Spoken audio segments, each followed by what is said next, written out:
tech is, the defining force of history, and his specific line is that technology is upstream of culture and upstream of politics. And I was always like, well, what does that really mean? And all he really means by that point is that tech influences culture and media, and that influences politics, and then that influences the rest of society. But tech is sort of at the top of the stream.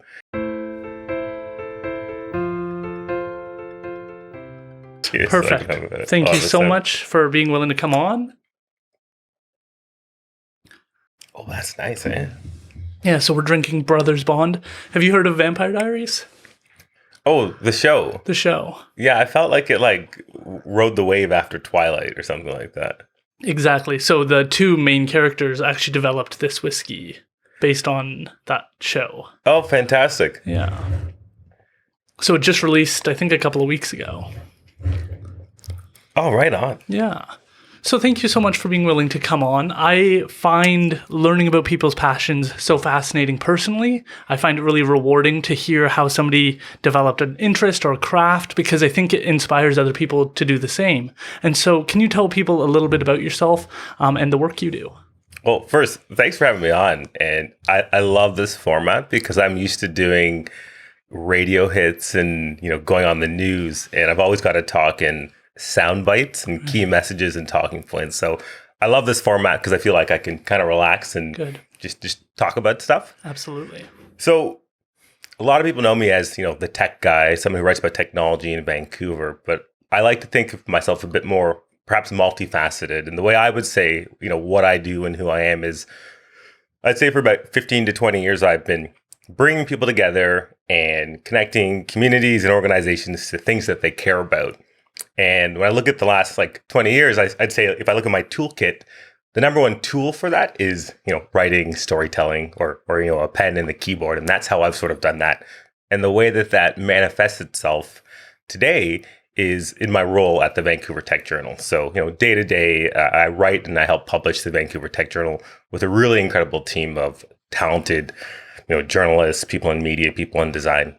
What do you see in that sort of space that stood out to you as something that was worthwhile to kind of pursue? Because there's so many different avenues people seem to choose for journalism, and it seems like you have a real passion, not just for the journalistic endeavor, but for sharing important news about kind of how our society's developing in terms of the technology we use, how we're connecting, and how we're sort of innovating our way out of problems. For sure. So there's so many ways to tackle this question, and I think you'll be fine if I go in depth on stuff. Absolutely. Please feel free. So, why technology? There's a few reasons. I used to work for the BC government at an organization called Innovate BC. And I had a CEO there named Shirley Vickers. And she'd always say, tech is everywhere, right? And all she really meant was that tech is sort of, found its way into every part of society and life, right? So whether you run a retail store and you've got your system for, doing commerce and transactions, or you work on a hospital and, you're being, scanned by a radiology machine, right? Tech is everywhere. It's in, in agriculture, it's in space, it's everywhere.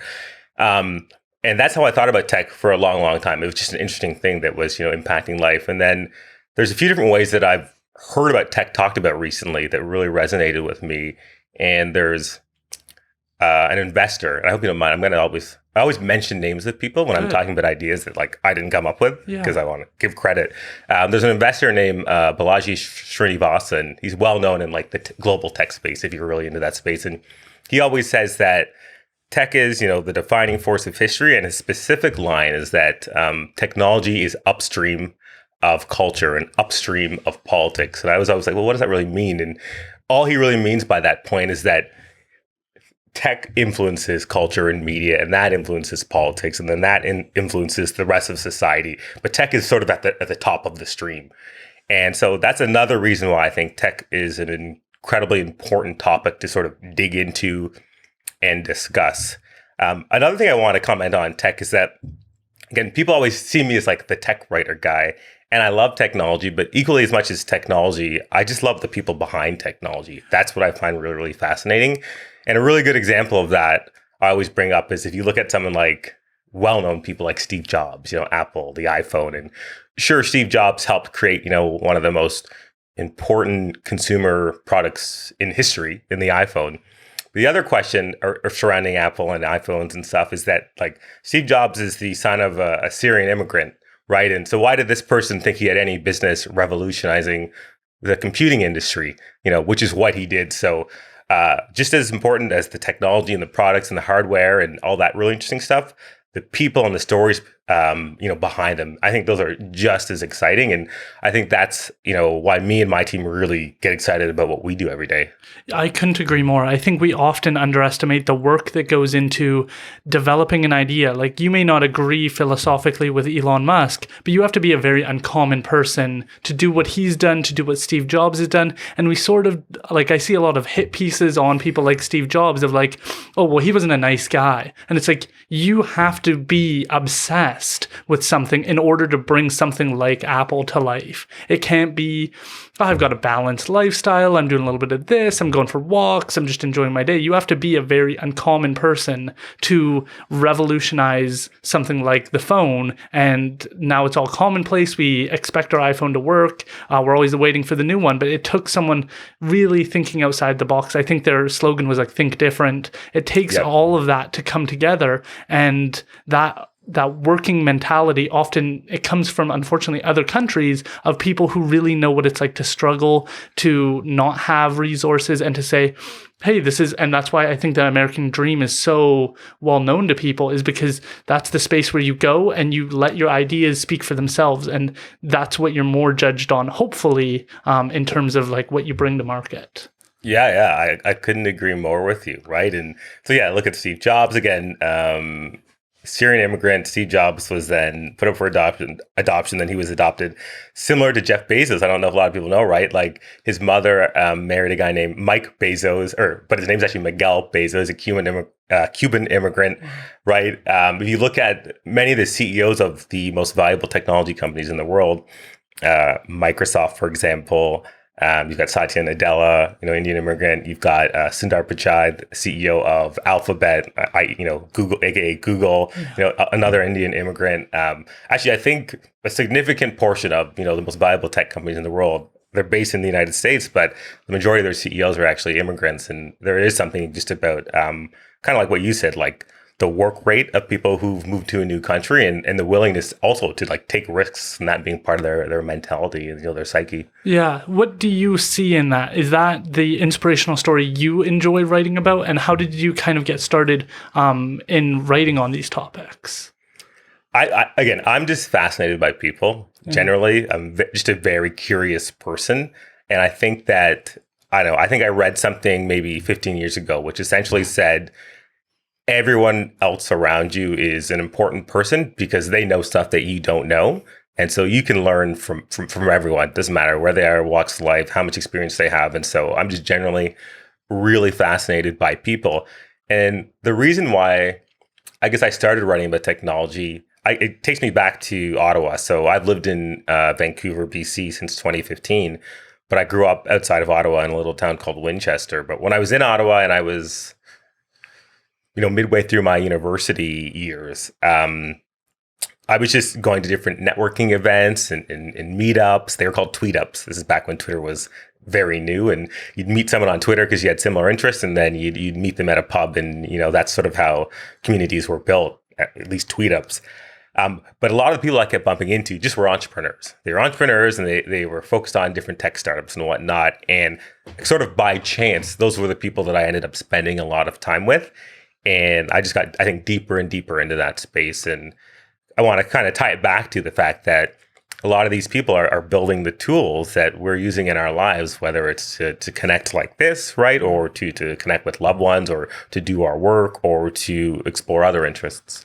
Yeah, so the interesting thing about technology is that it immediately can scale in a way that so many things, if you've got like a nice shirt, it's going to be tough to get that to a global market that's going to be interested. But with a new app, a new design, it can reach people really quickly and have a really quick impact. So you almost need people like yourself who are well-versed in the area to see that change, because things like, and I'll be interested to get your thoughts on, like Substack, kind of are changing journalism, a lot of complaints. Journalism isn't the way we want it to be. Journalism isn't the way we want it to be. We hear that for 10 years. Then you have like an app like Substack that kind of changes the dynamics between people and allows people to kind of connect and have their own voice shared rather than going through a lot of different editing processes or being forced to focus on a topic they don't care about. Well, it's interesting that you bring up a tool like Substack. I find it so fascinating, right? It allows anyone to build up a newsletter and an audience, and then very specifically, it enables them to monetize that audience through different tools, right? To add paywalls and to create membership programs and whatnot. And that's really fascinating because whenever again, this is like 10 years ago. I'm not that old, but I feel like this was a really long time ago. There's a book. It's called The Long Tail, and it's by a guy named Chris Anderson, I believe, and he used to be the editor of Wired magazine. And in this book, again, it's like over a decade ago, he was talking about three things and sort of how like creators and content has changed. I feel like everyone's having these same conversations now, but these were actually a long time ago. And the first big change he said in terms of like commerce and creators and media was the democratization of production. And so what he meant by that was that like originally there was like a few different news stations, and they were the ones who could share the news and create, and there was, and that was it, right? And then eventually, like, different tools were built so that anyone could kind of like share the news or create or take photos or take video. But even if you could do that, you still have the issue of distribution, right? Like you could make a video, but then who is going to see it, right? And then we get like social media tools, which allowed people to connect easier and better based off of their interests, right? So that was sort of the democratization of distribution.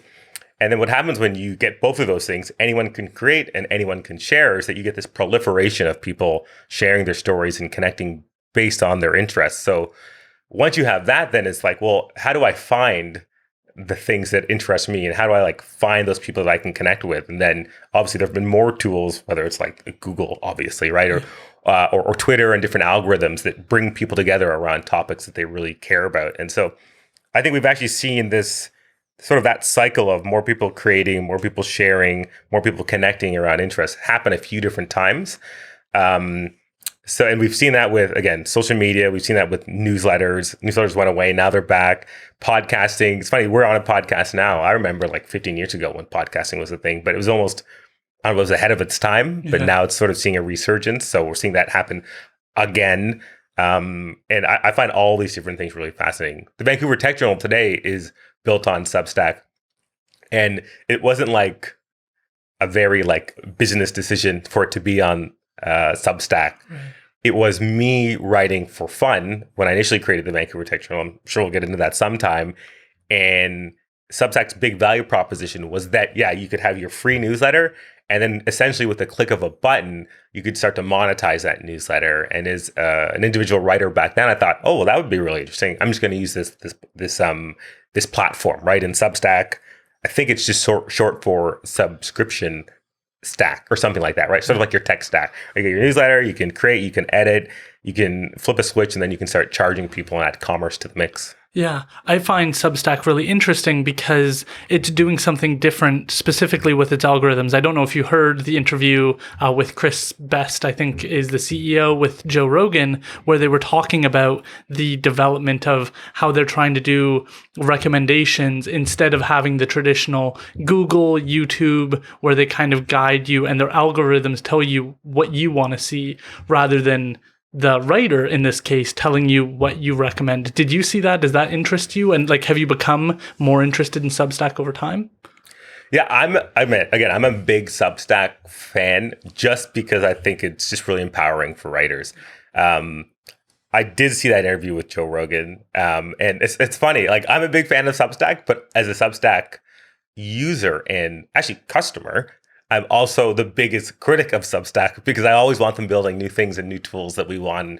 I want them to work better, right? So I'm actually like pretty frequently tweeting at Chris and his other co-founder, Hamish, telling them specific feedback I want about like how I think they can improve the platform for writers and creators and make it more effective. To your question about the recommendations, I think that's really neat actually, right? So since I'm sort of the admin on the Vancouver Tech Journal Substack, I get emails with it saying, so-and-so has added, the Vancouver Tech Journal to their recommendations list, right? And so obviously we've got our subscribers and our posts get likes, but whenever other people are willing to put us up as a publication that they read and they recommend to their followers. I find that, awesome, I guess. Yeah. Yeah, absolutely. And I think it's a new way of going about it because then you're trusting the person.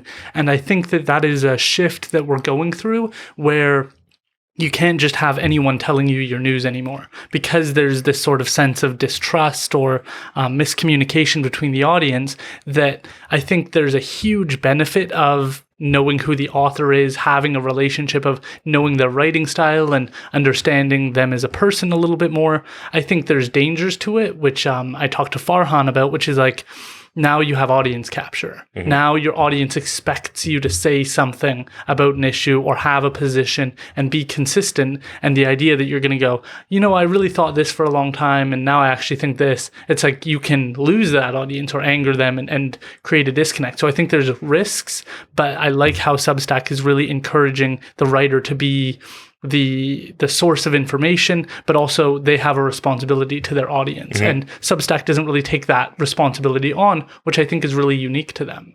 Yeah, and it differs significantly from other platforms like YouTube. I'm sure you've had conversations with people. Actually, you might have talked to Farhan about this, or maybe Grace in the Overstory family, where if you watch like 2 videos on YouTube, all of a sudden YouTube thinks that you're only interested in this one topic and all your recommendations are this specific topic, and it's the algorithm going into overdrive. And that always drives me totally nuts, right? And so you actually don't get that at all with Substack in terms of what you're discovering and what you're looking at and interested in. Yeah, I'm curious just on your thoughts on what can be improved, because I've written to Substack as well saying, how am I supposed to get the word out on Instagram? Instagram's a growing platform, so is TikTok, but with Spotify, you can take you can copy to Instagram and have it as a story and have the image of the person and the title, and you can't do that with a Substack article. It's not easy. I see people kind of take a screenshot and post it. It doesn't look aesthetically pleasing. Some of those photos that you choose for your Substack article, you can't put on Instagram in the same way you can with a Twitter post and stuff. So that's been one of my kind of consistent, like, hey, how am I supposed to get the word out on Instagram where that's an easy audience to kind of grow and develop? Yeah, that's so interesting. I'm glad to hear that you've been reaching out to them with ideas, because I do constantly. Yeah. I think that's a really good point. I don't know actually how we think about that. I'm really fortunate. I get, like I said, the Vancouver Tech Journal is not me. It's a group of people. Yeah. And so there are other people I'm really lucky that get to think about that, and I don't have to think about that. Yeah. But it is something that needs to be improved. I'm a big fan of posting tweets to Instagram stories. I don't know why. I think it gives them new life. So I like that as like a tactic or a feature that's possible. Right. And I do think that a lot of people might, like me anyway, like I spend a lot of time on these different platforms, and I actually don't mind people from one world connecting with me in like my other world, my Instagram world. I know a lot of writers and creatives are different like that. They try and separate perhaps platforms and stuff, but I like mashing them all together. I like to be connected to professional people and personal people on all those platforms. Right. How do you feel about them adding podcasts? Because they've moved in that direction now as well. Do you think that's an improvement? Do you think they could do it differently? What are your thoughts on the direction they're taking things? Are you talking about Twitter? No, or Substack. Yeah. So it's funny. I have tested one sort of podcast feature out, and so hope your listeners aren't bored about all this like technical stuff. But the interesting thing is I held a conversation on Twitter with a local executive, and then I downloaded the audio off of Twitter Spaces, and then I re-uploaded that audio to our Substack channel, and I liked it. I like the fact that you can embed audio into the stories and that sort of thing. And something that we've actually been experimenting with at the Vancouver Tech Journal is having our writers read their stories. So you can land on a story and then like by James Matthews, one of our writers, and then you actually hear him tell the story in his voice, and it's fantastic. It's a huge step up in audiobooks when you actually have the author tell the story. I know some people choose to hire out like a role for that, but it's so meaningful to hear the person who wrote the story, who wrote the book, actually hear their voice and their feelings behind it kind of as part of the experience. Mm-hmm. Well, and I love that. And it messes me up though whenever I've listened to an audio version of a book and then I listen to the next one from the same author, and they've used 2 different voices. So that always messes me up. Absolutely. So can you tell us how you got started with the Vancouver Tech Journal? You've kind of alluded to dipping your toe in and kind of getting that experience, but what made you think that this was necessary? Because it's focused. It's Vancouver Tech Journal, not BC Tech Journal, Canada Tech Journal, North America Tech Journal. How did this sort of come about for you? First of all, I'll say it's not all those other things yet, but there could be those things in the future. But so how do I go through this really quickly? So no rush. Yeah, you're right. No rush. I don't need to go through it quickly. So like I said, I was in Ottawa. I moved here. And actually, I'll tell a story, which is like, there's a woman named Cheryl Draper who really should take credit for the founding of the Vancouver Tech Journal. She doesn't know this, but I'm going to say that on here. I was moving from Ottawa to Vancouver. And there's a woman named Cheryl Draper that I knew in Ottawa, and she had already moved to Vancouver, and she worked for a company called Invoke. And Invoke is known for spinning out Hootsuite, which a lot of people know, among other big local tech companies. And so when I was moving here, I emailed Cheryl and I said, hey, I'm moving to Vancouver on April 30th, 2015. It would be good if you could connect me to your local networks. And she knew a lot of people already. And so she connected me to a woman named Lindsay Chan, still very well known here in the community. And Lindsay worked at an organization called BC Innovation Council. It's a crown agency of the province. And Lindsay said, hey, Will, come in for an interview. And so I went in to get interviewed or to meet Lindsay. And I got there and she goes, as you can see, I'm pregnant. And so she was like a week away from going on mat leave. And so there's another woman there, Karen Spears, another person that deserves a lot of credit for what I've been able to do here in the province. And so they both interviewed me. And then Lindsay said, all right, I'm going on mat leave now. So you're going to have to just talk to Karen about potential job opportunities. So long story short, Karen eventually hires me as a communications specialist. And this is, again, at BCIC. And I worked really hard. I used to say, oh, I was really lucky and I got promoted. But I worked very, very hard and was promoted a few times. Left BCIC in April 2017. So I was there for a couple of years to go work for another organization called the Downtown Vancouver BIA. Great organization. You should have their CEO on. And then I was recruited back to BCIC to be the director of marketing and comms, which is, again, really exciting, great opportunity. So the ironic thing about all that was that I initially got into communications because I liked writing and storytelling. But when I was promoted, I was no longer doing those things really.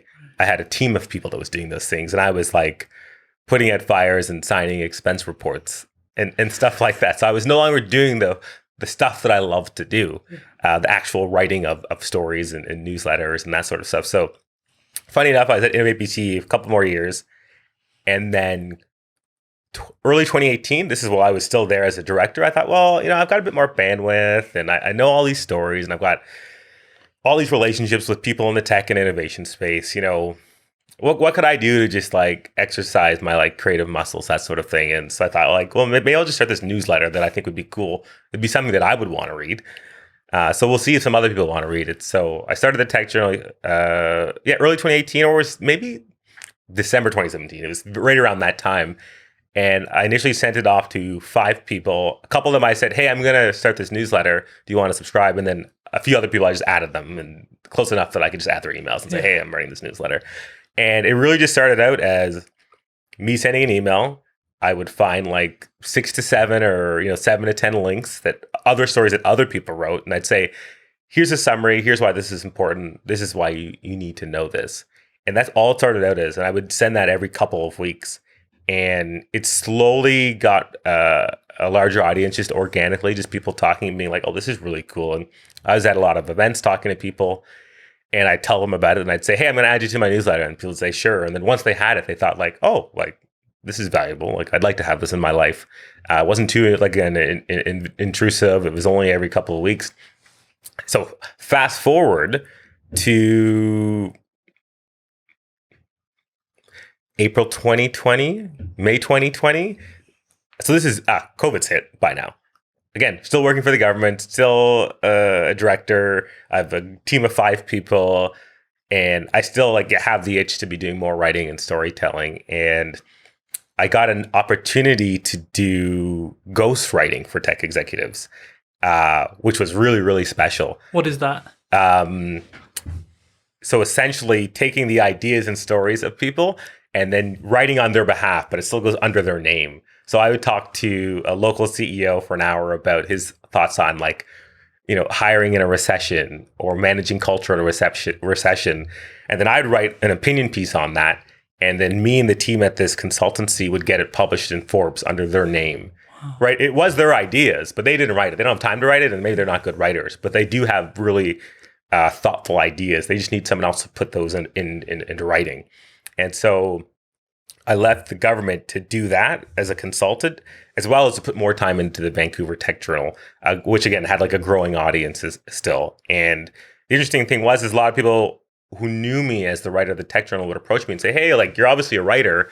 Can we hire you to do some writing for us on the side?" And I'd say, "Yeah, sure." So I was with the government, left the government, like secure job, pension, et cetera, all of that stuff. And I thought like, I'm just going to like register a small business and do writing and consulting. And it was a great decision because a few months into that, someone that I had known for a number of years through my freelance writing was Farhan Mohammed. And so Farhan messages me one day. It's funny, I probably have like the Instagram message or the text, and it's just him saying, "Hey, like, what are you working on? I want to talk to you about a business thing." And I thought, okay, that sounds really interesting. Like, sure, let's jump on a Zoom call. And so he just said, "Hey, what are you working on?" And I was telling him, "Oh, I'm doing this consulting, this ghostwriting, I'm writing the Tech Journal, like still." And he said, let me tell you what I'm working on. And this is before Overstory. I don't even think Overstory had a name or a brand then, but it was an entity, but it didn't have a name and a brand yet. And so he told me what they were working on. And he said, "I really think with the right support and resources, you could take what you're doing in the Vancouver Tech Journal and really blow it up." And I thought, that sounds like a great idea, because this is something that, again, I was passionate about. It's something that I would do for free. And so, again, as a writer and a creative, when someone says, "Hey, we love what you're doing, do you want to make it your job?" Like, that's literally, I think, the definition probably of, your dream job, right? Where you're doing something because you're just super passionate about it, and then you get to take it and turn it into a business. Yeah. What did that mean to you to have someone believe in what you were doing? Like, maybe you have people who come along who go, "Oh, you're doing great work. Oh, that's nice." And yeah, I don't mind that, but it's like it's a different thing when somebody's like, "No, we're gonna financially back you. We're gonna push this forward. We see the same vision you have long term, and we want to help you get there." Like, that's a different type of confidence, of trust, of support than the everyday person who might just hit that like button. Yeah, I mean, that is, I think, for creators or anyone building a business, like, that is what you want. You want someone to say more than, "Oh, that's cool and that's nice." Someone to say, "Actually, here is a check. We would like to pay you for the value that you're creating." I think that is the ultimate compliment. So that was really special. The funny thing is, it's not the first time that Farhan did that. And I'll just tell you a really quick story. Again, I was freelance writing this whole time while I was at BCIC because it was just something I really enjoyed. So I'd like write articles for BCBusiness. Like many years ago, I wrote a couple articles for Maclean's. And Farhan, before he was CEO of Overstory Media Group, he was the editor-in-chief at Daily Hive. And it's funny, this goes back to the whole Substack thing. So I was on Substack writing the Vancouver Tech Journal for fun. And one day I decided, you know what, like, I should test out this like paywall feature or monetization feature just to see if anyone like will come on board with that. And so I sent an email to my list saying, "Hey, I'm going to test out like having a paywall. You all currently get this email from me on Sundays. I'm going to write an extra email on Monday and Tuesday and Friday. If you would like that, you're going to have to pay. Let me know if you want to trial this like paid level." It's going to be so much more work for me, but I was like, let's just try it because maybe I'll like create a job out of that. And the funny thing is the first article I published out of like the new paywalled version was on large tech companies in Vancouver that everyone should be talking about. A lot of articles are written about Microsoft and Amazon, but there's like Samsung and Motorola and Disney and all these huge companies have offices and office presence here. And a lot of people didn't know, so I wrote an article on that. And funny enough, the first person that responded to that email was Farhan. And he was like, "Hold on a second, dude. Like, you should just let Daily Hive publish your work. We'll pay you to publish it and you'll get like our millions of views. Like, we have a huge audience." So he's like, "Forget about this like paywall you're going to do. Let us give you the reach and we'll pay you for these stories." And so it was funny that like within a day of me starting this new like monetization strategy, I ended up getting money, but it was from a different source than I thought, right? I was like, oh, I'll see if the readers will give me money. But then Farhan at Daily Hive was like, no. We're going to pay you a Daily Hive to produce these for a much bigger audience. And also that was like another opportunity that seemed like too good to give up. Yeah. Can you tell us your thoughts? You watch over, you see CEOs, you see the work that they go through, the development of an individual trying to lead a company in some sort of direction. What are your thoughts on Farhan? Farhan is fantastic. And so you're right. I talk to a lot of CEOs, sometimes just for articles, but then a lot of the time just because I'm curious, like their thoughts and ideas about work and the workforce. And the other thing I do a lot is like I read articles about other CEOs, right? And a lot of books. And I've read every Steve Jobs books. You know what I mean? I've read Elon's biography, like those types of things, right? So I think a lot about CEOs and leadership and business. And all of those things. Farhan is incredible because he absolutely is the type of person that like has a vision. And to most people, it seems like, well, that's a bit unrealistic. But then he will prove to you that it's possible and that he'll surprise you and that he'll get you to do something that you like didn't think was realistic. Like even when the Vancouver Tech Journal was initially coming up with like ad rates for like what we would charge people for partners, like some of the numbers he was throwing out, I thought were totally nuts. Like I was like, like I'd probably ask for a little bit less.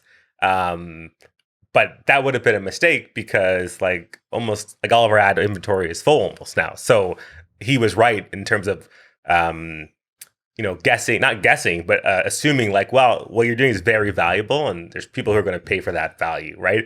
And so I would say time and time again, he's someone that like has a vision and it might seem unrealistic to some people around him, but he manages to make that vision a reality. And I mean, I think that's sort of common for a lot of these people we talked about. Some of these CEOs, like everyone said Steve Jobs had this reality distortion field, right?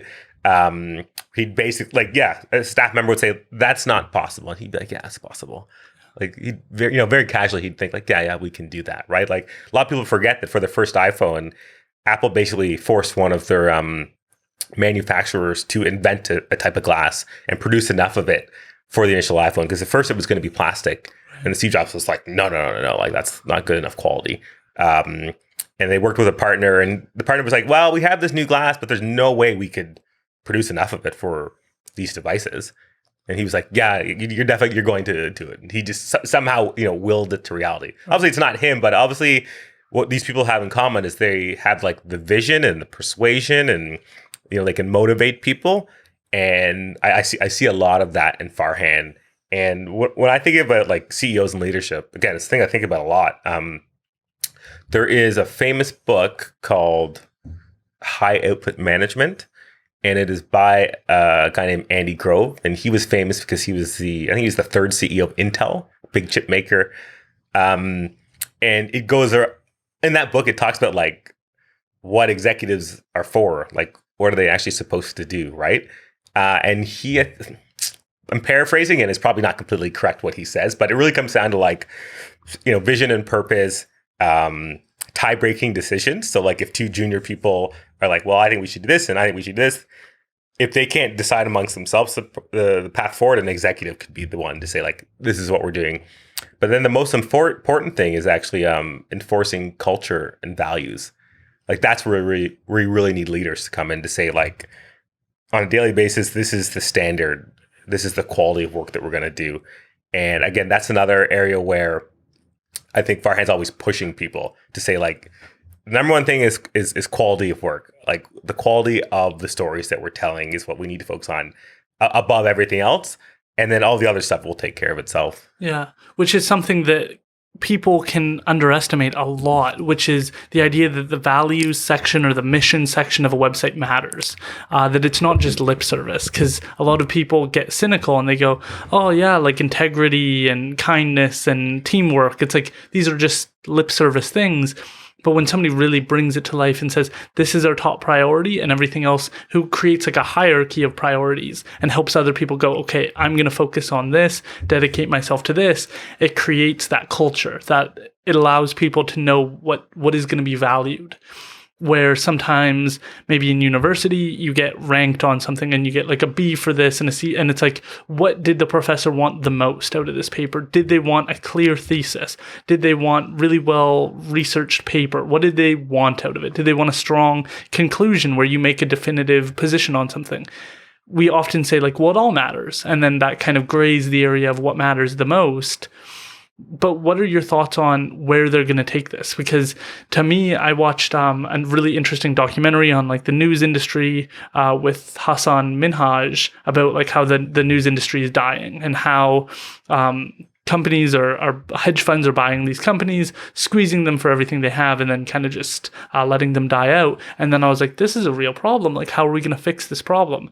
And then my partner showed me an article by the Fraser Valley Current, and I was like, what is this company? It's so long. Like, there's so much information. There's actual research in this. And so I looked at it and I was like, oh, this is Overstory Media. And ever since, I've been a huge kind of proponent of them because I don't see how anyone else can compete with what they're trying to do.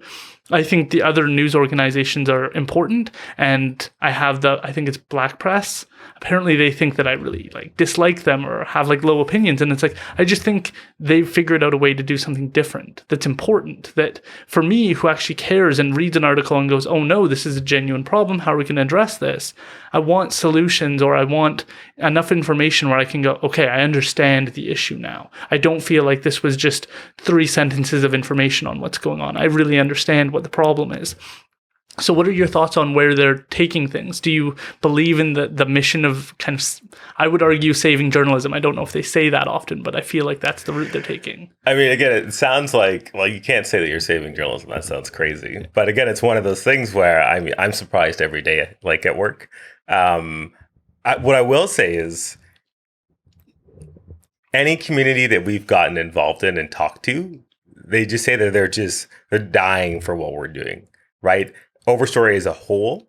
And then also even just when you focus on the tech journals and telling stories about like really local entrepreneurs that, haven't raised $100 million, but like got their first customer. Like I've spoken at various tech conferences in Canada and like Saskatoon and other places. And I tell them about the Vancouver Tech Journal and they say, oh my goodness, like, there's no one here doing that, which I find really wild. It's like, well, why doesn't somebody just do this? You know what I mean? And Overstory is investing and growing with the mission to do what we're doing here in BC across the country. So in terms of like my outlook on Overstory, I can't believe that no one else is already doing what we're doing because it's so desperately needed. And I hear that again and again from people I talk to. Like, I'm going to Kelowna next month, and someone is literally organizing like a lunch for me so I can talk to local tech and innovation stakeholders, because they're like, there's no one here telling these like local stories. And I just think like, well,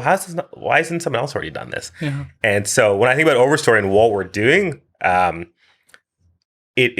find it just like very encouraging that anyone we talk to about what we're doing, people are very, very excited about it. Yeah, it also seems like you're more literate on the topic. If you were to send me in with, and that's why I wanted to sit down with you, is because there's a lot about the space I don't know. I didn't know Disney had a location here in BC. Makes sense, but it's not something that's well known.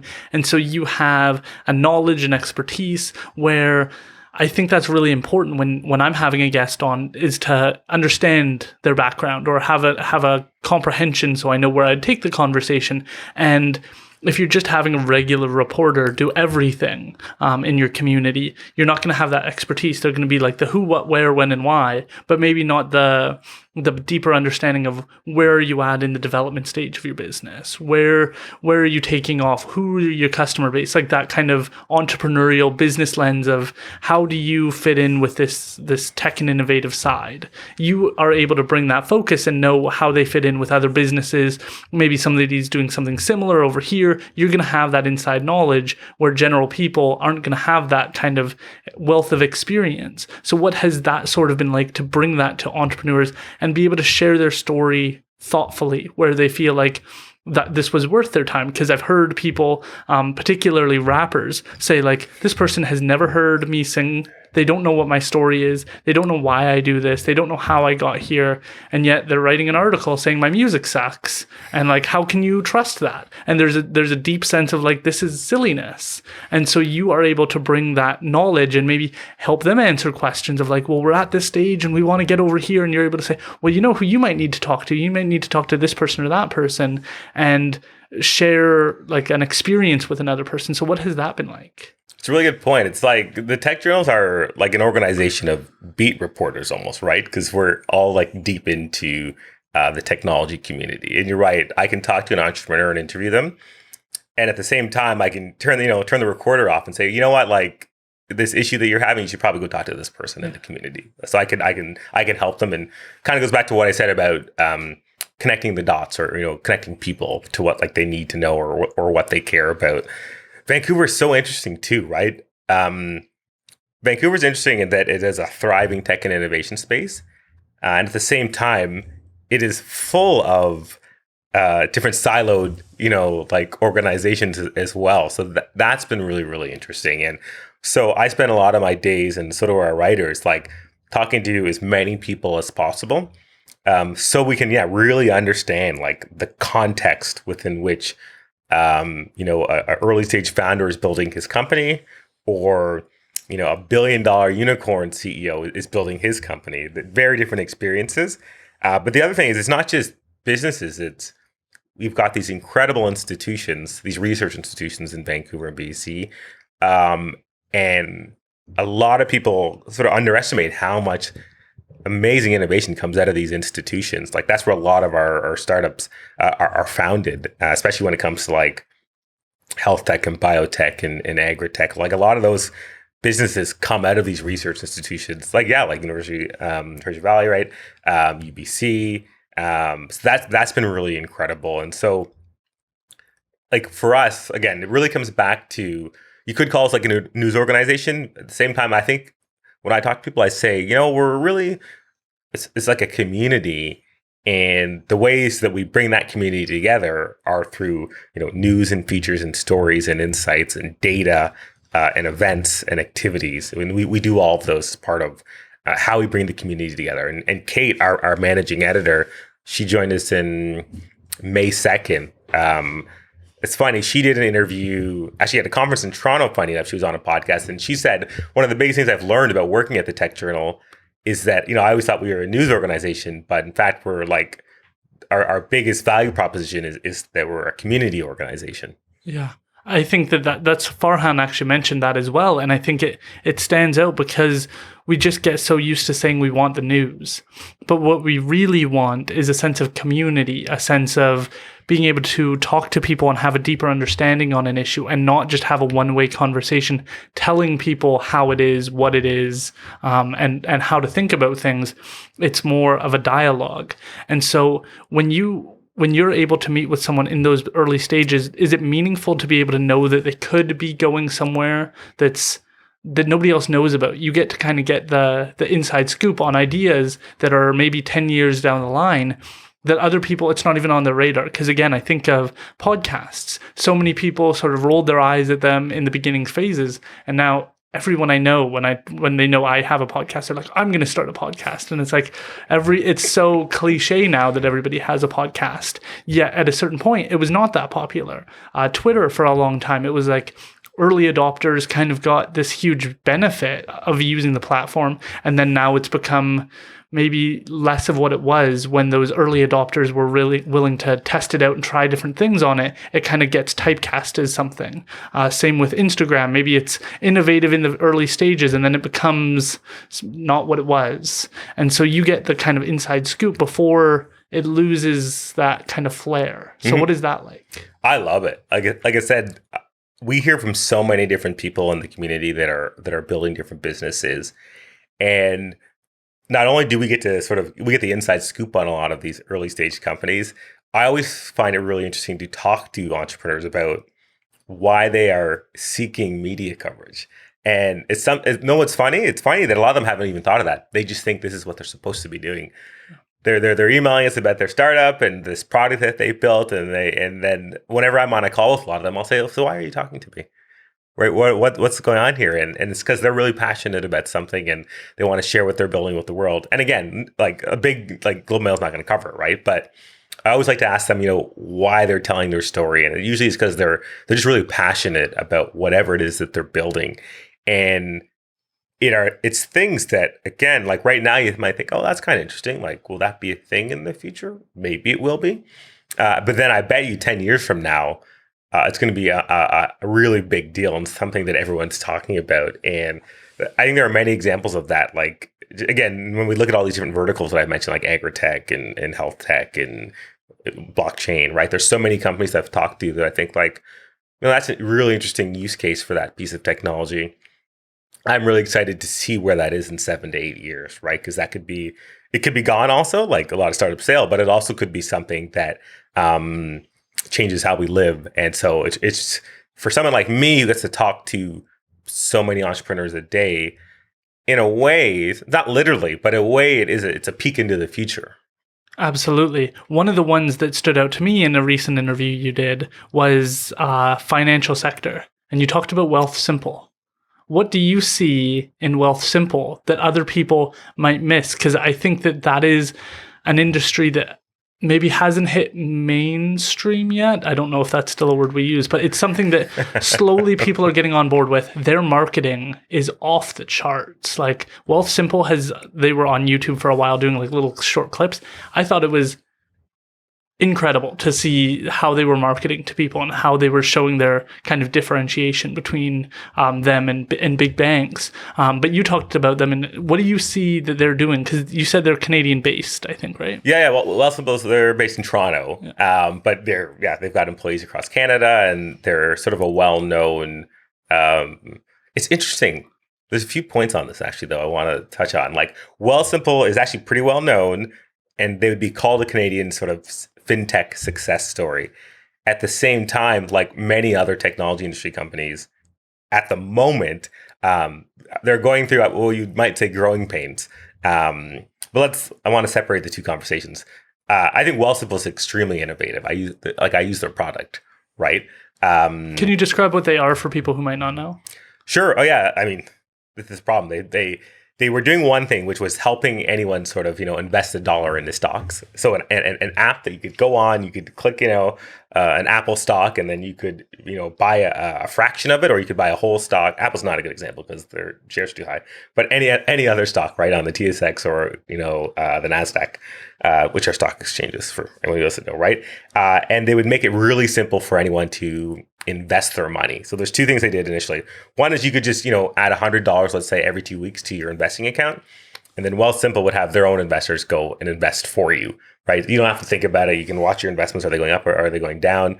And you can tell them at the beginning of your investing journey, are you someone who has a bigger risk appetite? So you're okay with wild fluctuations in the value of your portfolio? Or you can say, actually, you know what? I want, reasonable returns, and I don't want to be stressed about my portfolio dropping, like 40% tomorrow. So I've got a smaller risk appetite. And so you tell Wealthsimple that, and then it'll do the investing for you. Right. So that was the first thing. And then the second thing was, if you were someone who was a bit more sophisticated, and you want to choose your own stocks, it also allows you to do that very simply, right? You upload some money into the app, and then you click like, here, I want to invest in this, I want to invest in this, execute the trade, and you can control that completely, right? It also does some other really cool things. Just like one of the biggest pet peeves in Canada for the longest time was the fact that it was actually kind of hard for me to send you money. It was like $1 to do an Interact e-transfer in my online banking. Wealthsimple has this thing called Wealthsimple Cash, and like your wall where I can just be like $10, cool, over there, like done. You've got the money now. In the US, I'm not sure if you know the term Venmo. Just like Venmo me that. Like most people in the US, like if you're in New York, like everyone has a meal. Like 5 people, one person pays for it, and then it's just like click, click. There, we're settled now, right? So that's like very common there. It's less common in Canada because banks have made it harder for us to do that. It's slightly getting better. Yeah. Anyways, Wealthsimple is very innovative, and in many ways, the simplicity that Wealthsimple, I think, that they brought to finance and fintech in Canada over the past few years has forced some of the larger banks, Wealthsimple's not a bank, but has forced the banks to, at the very least, improve their user experience, right? like even my BMO bank account, that's like my primary bank, like has gotten a lot better in the year. And I think that it's gotten a lot better because these upstarts like Wealthsimple has made the banking experience a lot more user friendly, a lot slicker. The user interface is a lot better. And so I think it's good for these like smaller, innovative companies to pressure these larger organizations to do better.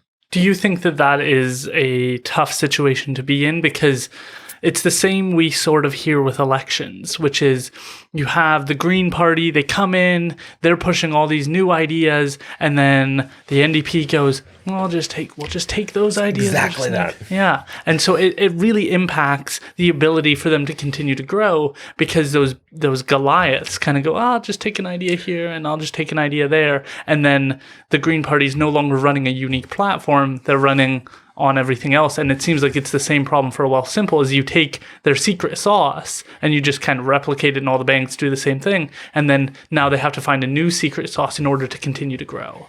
The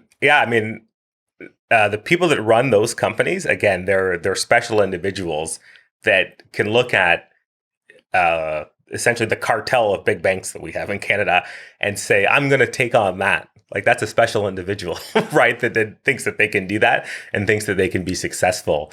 Wealthsimple is seeing significant success, I would say. There's another one in Calgary called Flamingo. And again, this is where I kind of feel like I'm like, I get to like talk to these people in advance, right? And so their CEO's name is Taran. And I met him in Saskatoon, and he was just in Vancouver a few weeks ago for another conference.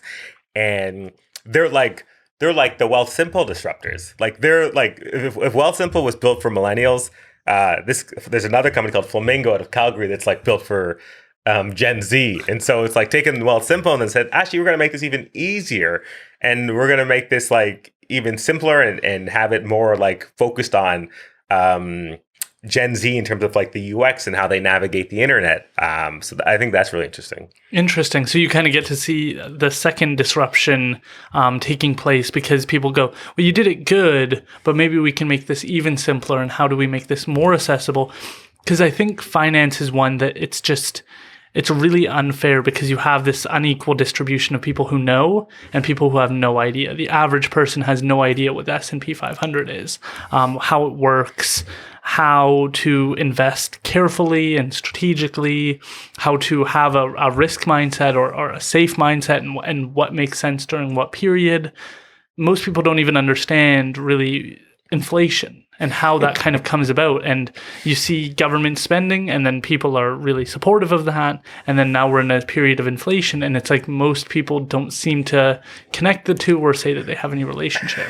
Yeah, I mean, that's such a big conversation. I don't know. This conversation's been about a lot of things, so yeah. I don't know if it fits in. But yeah, people love government spending until government prints money, and then everything's more expensive because there's too much liquidity in the market. Yeah. Sorry, it's like my little rant. Yeah. But yeah, you're right. A lot of people don't understand how that works. It's the weird one for me because as an Indigenous person, knowing that inflation impacts people on fixed incomes the worst, and knowing that many Indigenous communities are on fixed incomes, I just don't understand how it doesn't get said. Like there's no news article that I read that says inflation impacts these communities the worst because they're on fixed incomes. And so we don't want spending for the benefit of the communities that would be detrimentally impacted by it. Like I don't hear it, and then I say it and I feel like I'm crazy because I'm the only person saying it, even though as a law grad, it said it in my textbook. Like it's not controversial. And then I don't hear about it. And I'm very concerned over the next 10 years of what inflation is going to impact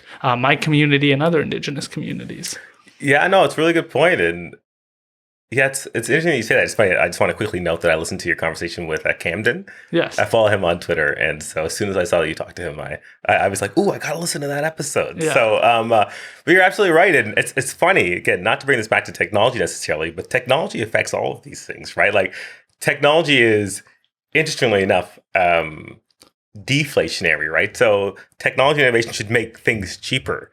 And at the same time, things aren't getting cheaper. So it's like, well, why is that? Like, it's a really interesting question that like people smarter than me and scholars smarter than me really explores, right? Well, it's because there's a focus on growth and jobs, and like we fund growth in society through, in many cases, debt.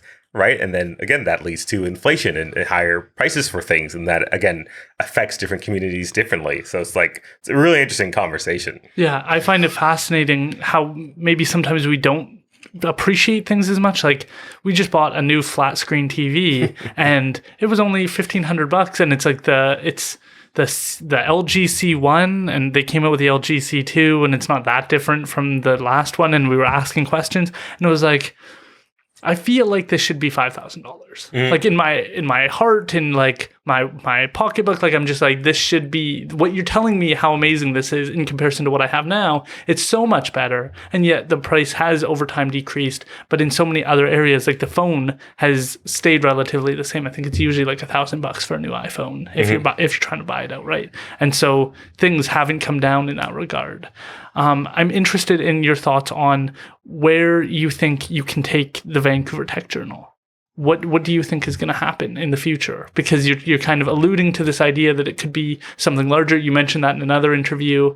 What is your kind of value proposition where you see this going in the future? For sure. So the Vancouver Tech Journal, the way I really think of it is we uncover and tell stories that matter, right? And initially the mission was always like, we're just going to provide the most complete coverage possible, right? So it's the big news stories, but it's also the little stories, right? The future big stories, right? And so we've been building a community, and in order for that to be sustainable, we need to attract partners. So at the Tech Journal, and as well as I'd say the other Overstory brand, it's really about growing the audience, attracting partners, which allows us to invest, right, in growing the audience further, right? That's sort of like the cycle or the loop. We've seen amazing success with the Tech Journal. So when I was writing it for fun, we had about 1,000 subscribers. Now we've got over 20,000 subscribers, wow. Right? So that's fantastic. And when we look at how many people actually open the newsletter, that hasn't really changed at all. Like it's a high percentage, like over 10,000 people are actually opening the newsletter, which is incredible. And sometimes it's scary. It's like, oh, wow, like what we write here, and Kate, what you edit, like it really matters because people are going to read this, and this is going to shape their understanding of their community and their world from like a technological lens, right? So that's really important.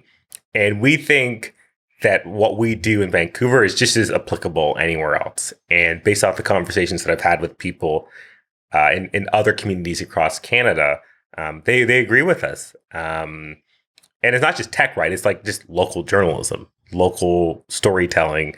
There needs to be more of that in different communities. So we actually have a Victoria Tech Journal now, and it's just getting started. But we're getting the same sort of reception where people think, I got an email from someone the other day saying, like, thank goodness you guys have this now because we have stories to tell. And there's no one, where would we send this to? Who would we send this story to? Who would we try and tell the story to? And again, like, it's funny, like, and I've always thought this with my life personally, and then also with the Tech Journal, like, we're not necessarily experts, but we're the ones that are putting our hands up to say, we're going to work on this thing, right? And so whenever people mention me as like being in with journalism and stuff, I always find that really funny because don't think I'm a journalist, right? But I do think of myself as someone who like does journalistic things, right? And so in Victoria, like, again, I'm writing about Victoria entrepreneurs. People are saying, thank goodness someone is doing this. No one else was doing this. Like I said, I'm in Kelowna next month. And it's the same situation where people say, like no one is really doing this locally. I think that's crazy. Like, why isn't someone already doing this, right? So we absolutely have ambitions to take what we're doing in Vancouver and doing it in other cities. And what's really important to me is that, like, I'm not going to be in Kelowna or in Calgary or in Saskatoon. And these are all places where we're looking at, right? We're going to find the me or the Kate or the James, they're our main writers, right, of those places. And we're going to give them the tools and the playbook and the resources to succeed. That's really what we're thinking. That's so fascinating because you're creating like a focused community. And that seems like what Facebook was trying to do, but then it seems like it falls off. Like the importance of having people know where they can go to get the information that's relevant and specific to them. So they know Because when you open the newspaper, you don't know which page is going to jump out at you. You don't know what you're looking for as the reader. And so that's why you rely on an editor to try and kind of put the story together for you and engage you in some sort of way. But then that forces some constraints around what you talk about, what you think is going to catch people, what's going to make them buy the next newspaper or open you the next time. Like it constrains you. But when you're focused on a topic and you say, you can expect to hear about technology in this, then people go, well, I'm invested in that. Maybe I work in that field. Maybe I know somebody in that field. Maybe I'm interested. Like it creates a sense of community where they sort of know the topic already, where they can get excited about it. And it is, I think, a challenge when everything is always in a hub. And so like Vancouver is the hub, or New York is the hub, or there's a certain hub, then all of those other communities where somebody has an interest, a passion, and then they don't get to share it the same way because, well, now I have to move to Vancouver to go be successful at that if I actually want to have a voice. And you're democratizing that. You're saying, and that I think there was just an article written about how like postal codes really influence people's ability to succeed because their location predicts so many things about their health, their well-being, their employment opportunities, their educational opportunities, that the ability to democratize that and say, no, you're in this community and there's a sufficient amount of people doing something similar to you where we can talk about that, promote that, and then share that with our other audiences so that you do get that kind of recognition. And I would say that OMG is doing something unique in that they're focusing on the community rather than let's get the biggest and best stories across all of Canada, which a lot of other news organizations do. Yeah, I love that. And so yeah, at Overstory, right, we do have like a small communities, and then we've got communities focused on like topics and niches, right? So there's the Burnaby Beacon, and then there's but there's also like Tasting Victoria, right? So it's Victoria plus food. And so I love how it's like the more niche you can go, the better almost, right? So we're Vancouver plus tech and innovation, right? And so that's what we're going to do in other places we want to do. We want to do Calgary plus tech and innovation, right? So you can say like, oh, like, yeah, that's me. Like, I really care about that. And that's really important to us. And it's funny, this is how I think about stuff, just like personally. Like, if you care about something, like the best way to like find the other people that also care about that is to just like share your ideas and thoughts about that topic. So I would always say, speak your language. And the people who can understand that language, they're the ones that are going to respond to you, right? So you land in another country, like let's say you land in Russia. It's like start talking like English, right? And eventually, is there someone who's going to speak English, and they're going to say, "Okay, like now we can hang out, right? Now we can talk about this thing based off that like connection." And so when I moved to Vancouver and started writing the Tech Journal, that was kind of like what happened, right? I was just like tech, everything tech, and then the people who are also into tech were like, "Oh, like I speak the same language as that guy. Like maybe I'll hang out with that guy, or maybe I'll build a connection or relationship with that guy." So we want to help people do that in other communities. We want the people in Calgary or in Halifax who are passionate about tech and innovation and people building the future. We want to be able to bring them together. Yeah, and you get immersed in such fascinating topics, areas that maybe you didn't even know that would stand out to you. So can we go through a few, like in health and technology? What interests you? Is there a company that's doing something fascinating? Is there a CEO that's doing something that stands out to you, that's innovative, that's changing things? Personally, I interviewed Ryan Darcy. I don't know if you know who he is, but he did Project Iron Soldier. I'm pretty sure I'm getting the name right. And it was, he's a neuroscientist. He had a veteran who was injured, and he was able to build like legs for him to be able to walk again after a child stabbed an axe into the back of his head when he was in Afghanistan, I think. And so it was fascinating to be able to, and I had no idea that the health tech division is a growing industry in BC. So do you have any thoughts on that? Yeah, you're right. There are like this could just in itself be like a 5-hour conversation just about all the different innovative companies, right? So, but since, you mentioned health, there are countless really incredible, some people call them health tech, some people say med tech, some people say like biotech, life sciences, but like, let's go through a couple of them. Really innovative company called Prenuvo. not sure if you've heard of Prenuvo, right? So MRI machines are these massive things, and they take like hours to do an MRI screening on you, and they cost tons of money, right? And people are on like wait lists for like months to get an MRI if something's wrong with them. So what the Prenuvo was doing, it costs $2,500 right now, so it's kind of pricey, but you can pay $2,500 and you can get a full body MRI scan done in like 40 minutes, which is crazy. And then the goal is that they can bring that price down far enough so that like you and I could go like a couple times a year. And through those MRIs, they're going to be able to identify like life-saving or like any life-altering potential problems that you have. But again, it's something that's like you can't really get now, but they have them in Vancouver, these devices, New York, San Francisco. But a lot of the R&D and engineering talent, and it's all in Vancouver, which is pretty incredible. And their CEO is a guy named Andrew Lacey, and I got to, like meet with him casually at their office on Broadway, and like, so that's like something that I'm like, okay, that's really going to affect a lot of people eventually, right? A bit pricey now for most people, but again, their vision is to bring that price down, and I think they'll be able to do that as they have more locations, right? And sort of they get to take advantage of economies of scale. So that's a really exciting company. There's like another company called Genexus.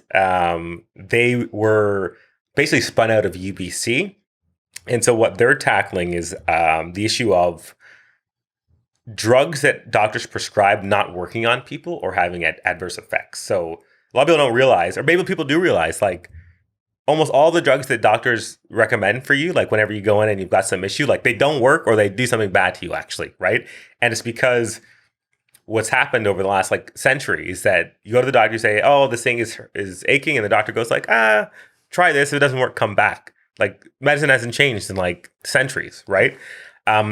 Whereas what Genexus helps people do is it'll help. It's a test, and the field is called pharmacogenetics. And I'm not smart enough to talk about it in depth, but that's what it's called. I've written an article about them.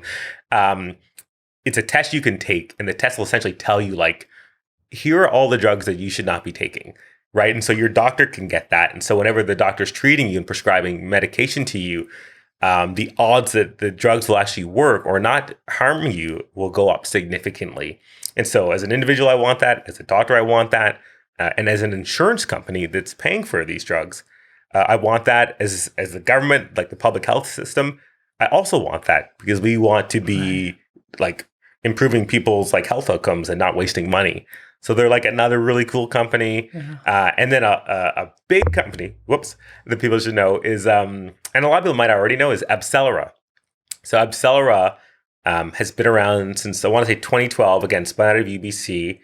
And it got really well known during the COVID pandemic because it was the first company in the world to essentially help create a COVID-19 antibody treatment. So not the vaccine, but a drug that people could take that would significantly improve health outcomes if you got it. And so again, local company, I don't know how to describe them besides like world class. Everyone around the world knows them. Scientists around the world know them. They're investing significantly locally in lab space and in training like the next generation of people in biotech. They're led by a guy named Carl Hansen. He's trying to get that guy on. Like, he's just incredible mind, and they just have an amazing team. And again, another reason why this is a whole other topic that people came to sort of know them is that they had this antibody treatment, which was approved by Health Canada, and it was approved by the FDA in the US. And so in the US, like hundreds of like thousands of patients were being treated with this antibody. And controversially, Health Canada purchased this antibody treatment federally, and yet the BC government was like hemming and hawing on this for like months and wouldn't use it. So we had this incredible antibody treatment that other jurisdictions were using, and the federal government already paid for, and yet it was sitting on shelves in cold storage in BC. And so it was something quite controversial that was in the news. And it was, again, I don't know.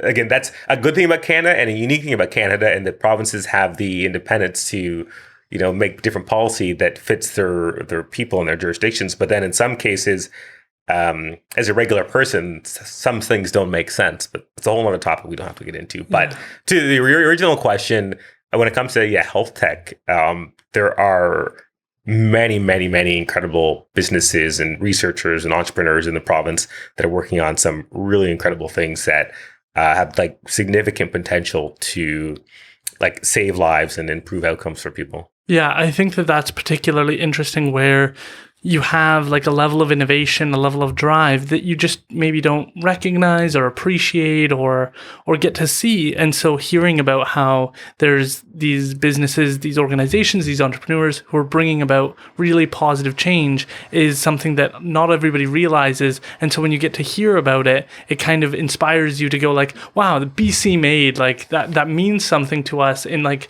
a weird way that sort of sports does as well. When you find out like your favorite sports person is from your community or something like that. And so I think that that's really interesting.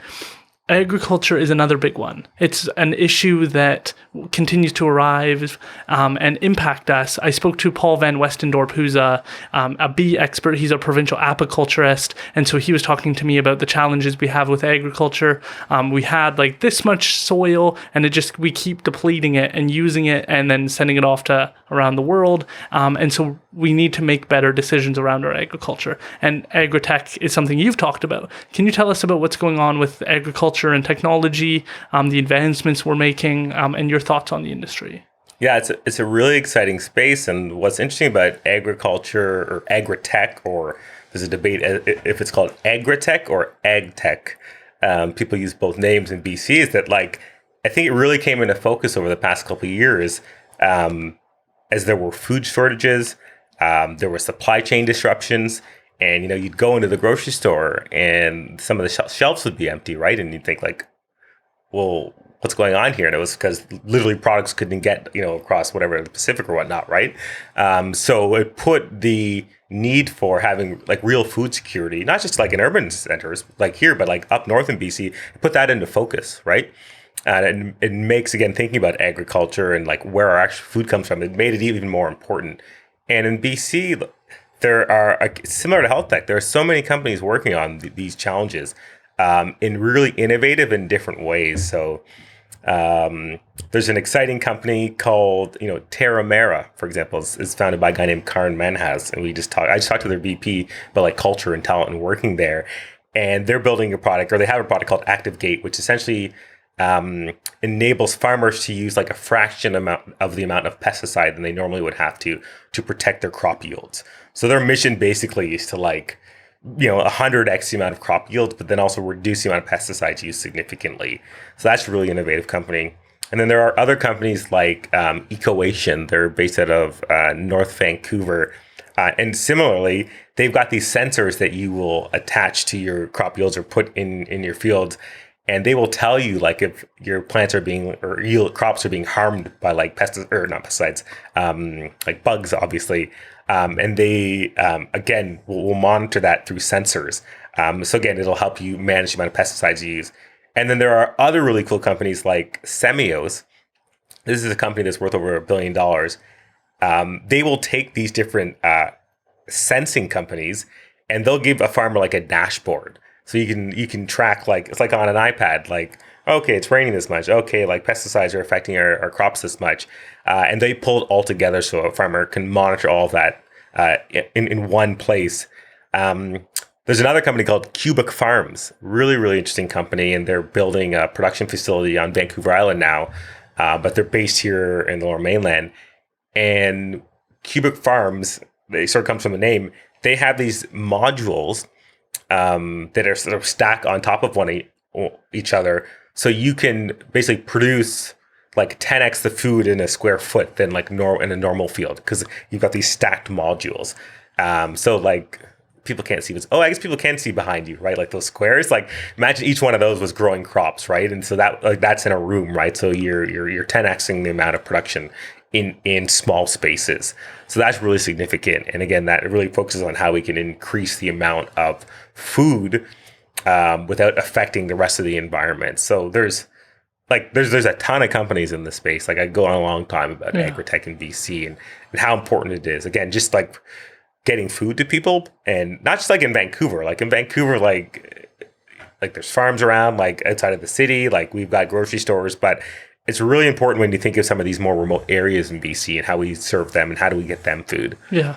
Baby food is a big one. I think it was you or one of your team members that actually wrote an article all about baby food, because there have been shortages recently around the baby food industry and people trying to disrupt the system that maybe is getting outdated. I think the person you interviewed was focused on like, maybe babies don't want to eat some of this food. Maybe there's better ways that we could go about feeding them healthy, nutritional diets that goes beyond just apples, pears, mandarins. I don't know what baby food is common, but in that space, can you talk about that? I do remember that article, and James Matthews on our team wrote it, and I read it a long time ago. So I honestly forget the in-depth stuff, but what you just said is exactly that. Yeah. And I think for me, what's just unique or interesting is the fact that, yeah, we have these people taking things and then saying, well, hold on a second, asking questions about doing things differently. I think that's the important thing. Like,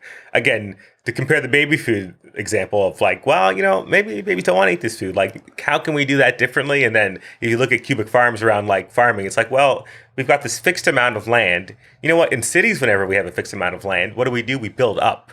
So maybe we could do that with our farming. Right. So it's another way that like people think differently. And, you can tie that back to, like I said, the phrase think differently. Again, like a company like Apple, like, well, this is how computers were made. Maybe we can build computers this way. Right. And so, yeah, whether it's like healthcare or food, there are a lot of people in BC thinking about how we can do things differently and perhaps making things better. So I love that. Do you think that you are an optimistic person because you get to see the solutions? It's easy. I had an ocean pollution expert on. He remained optimistic, but it was tough to hear such negative information about the oceans and how we're polluting it and how we're contaminating killer whales, and then talking to somebody else about how we use rat poison, and then that rat poison enters owls, and it's like it can be a negative space. But you get to hear about the solutions, the people who are saying, we've been doing it this way, let's do it some other way that's going to be better for everybody involved. Maybe we won't get it right the first time, but we'll bring the prices down, we'll change these things. So do you find that the space that you get to work in, the people you get to hear from, give you that inspirational juice that you get to go like, we're flawed as humans, we're not perfect, but we're moving in a better direction? Is that how you get to feel regularly? Do you feel like it's tough to stay positive? I'm just curious. No, that's exactly how I feel. I feel very lucky, and I wish, I guess it's kind of why I do my job, right? It's that I do get to hear about all these innovations and technology. I get to talk to people. I want everyone to know everything that I know. And I am optimistic. I'm also just like personally, if I look at my life, like I've always had the attitude that like, things will work out. Like people are good, at the end of the day, like things will be better. Right. And I kind of see that with technology and innovation. And then again, I've also gone through that. And the other thing with like tech and innovation is like, I see a lot of things that people are working on, and the outcome is not necessarily what they thought initially. So you might be building this new technology and your initial idea didn't work. But then we're going to use like whatever tool you built, and we're going to apply a different use case to it. That happens in tech and innovation a lot too. And if you talked to, I think anyone in tech and innovation, they'd say like there's technology and then there's innovation. And the tech might be like the raw new thing you made. And then the innovation is like, how did we apply that to like increase social value, to do something like good for the world actually, right? So I think for a lot of people, at least within government anyway, there's a difference between tech and innovation. There's like tech, which is like the thing you made, maybe like the fact that you can make an app. And then the innovation would be like, oh, if you're using that app for a really good purpose, that would be the innovation. Do you think that's hard for the CEO, the leader, the person who started it? You have to have a vision of where you're taking all of this. And so you almost have to be willing to let go of what you thought it was going to be used for. Like maybe you're in the medical space and you're like, this is how this is going to function. And then an agriculture person comes along and says, hey, we can just extrapolate this and apply it to this. And then they go, but I care about health. Like that's why I go. Do you think that's a challenge for CEOs? I think for some people, yes, but I think there are people who recognize the value in both. There are some people who are very much into agriculture or health, and they want to stay in those spaces. But actually, you use such a good example, like Michael Gilbert. He's the CEO of Semios, which is one of the companies I just mentioned. I talked to him recently, and he specifically was like I'm not a farmer.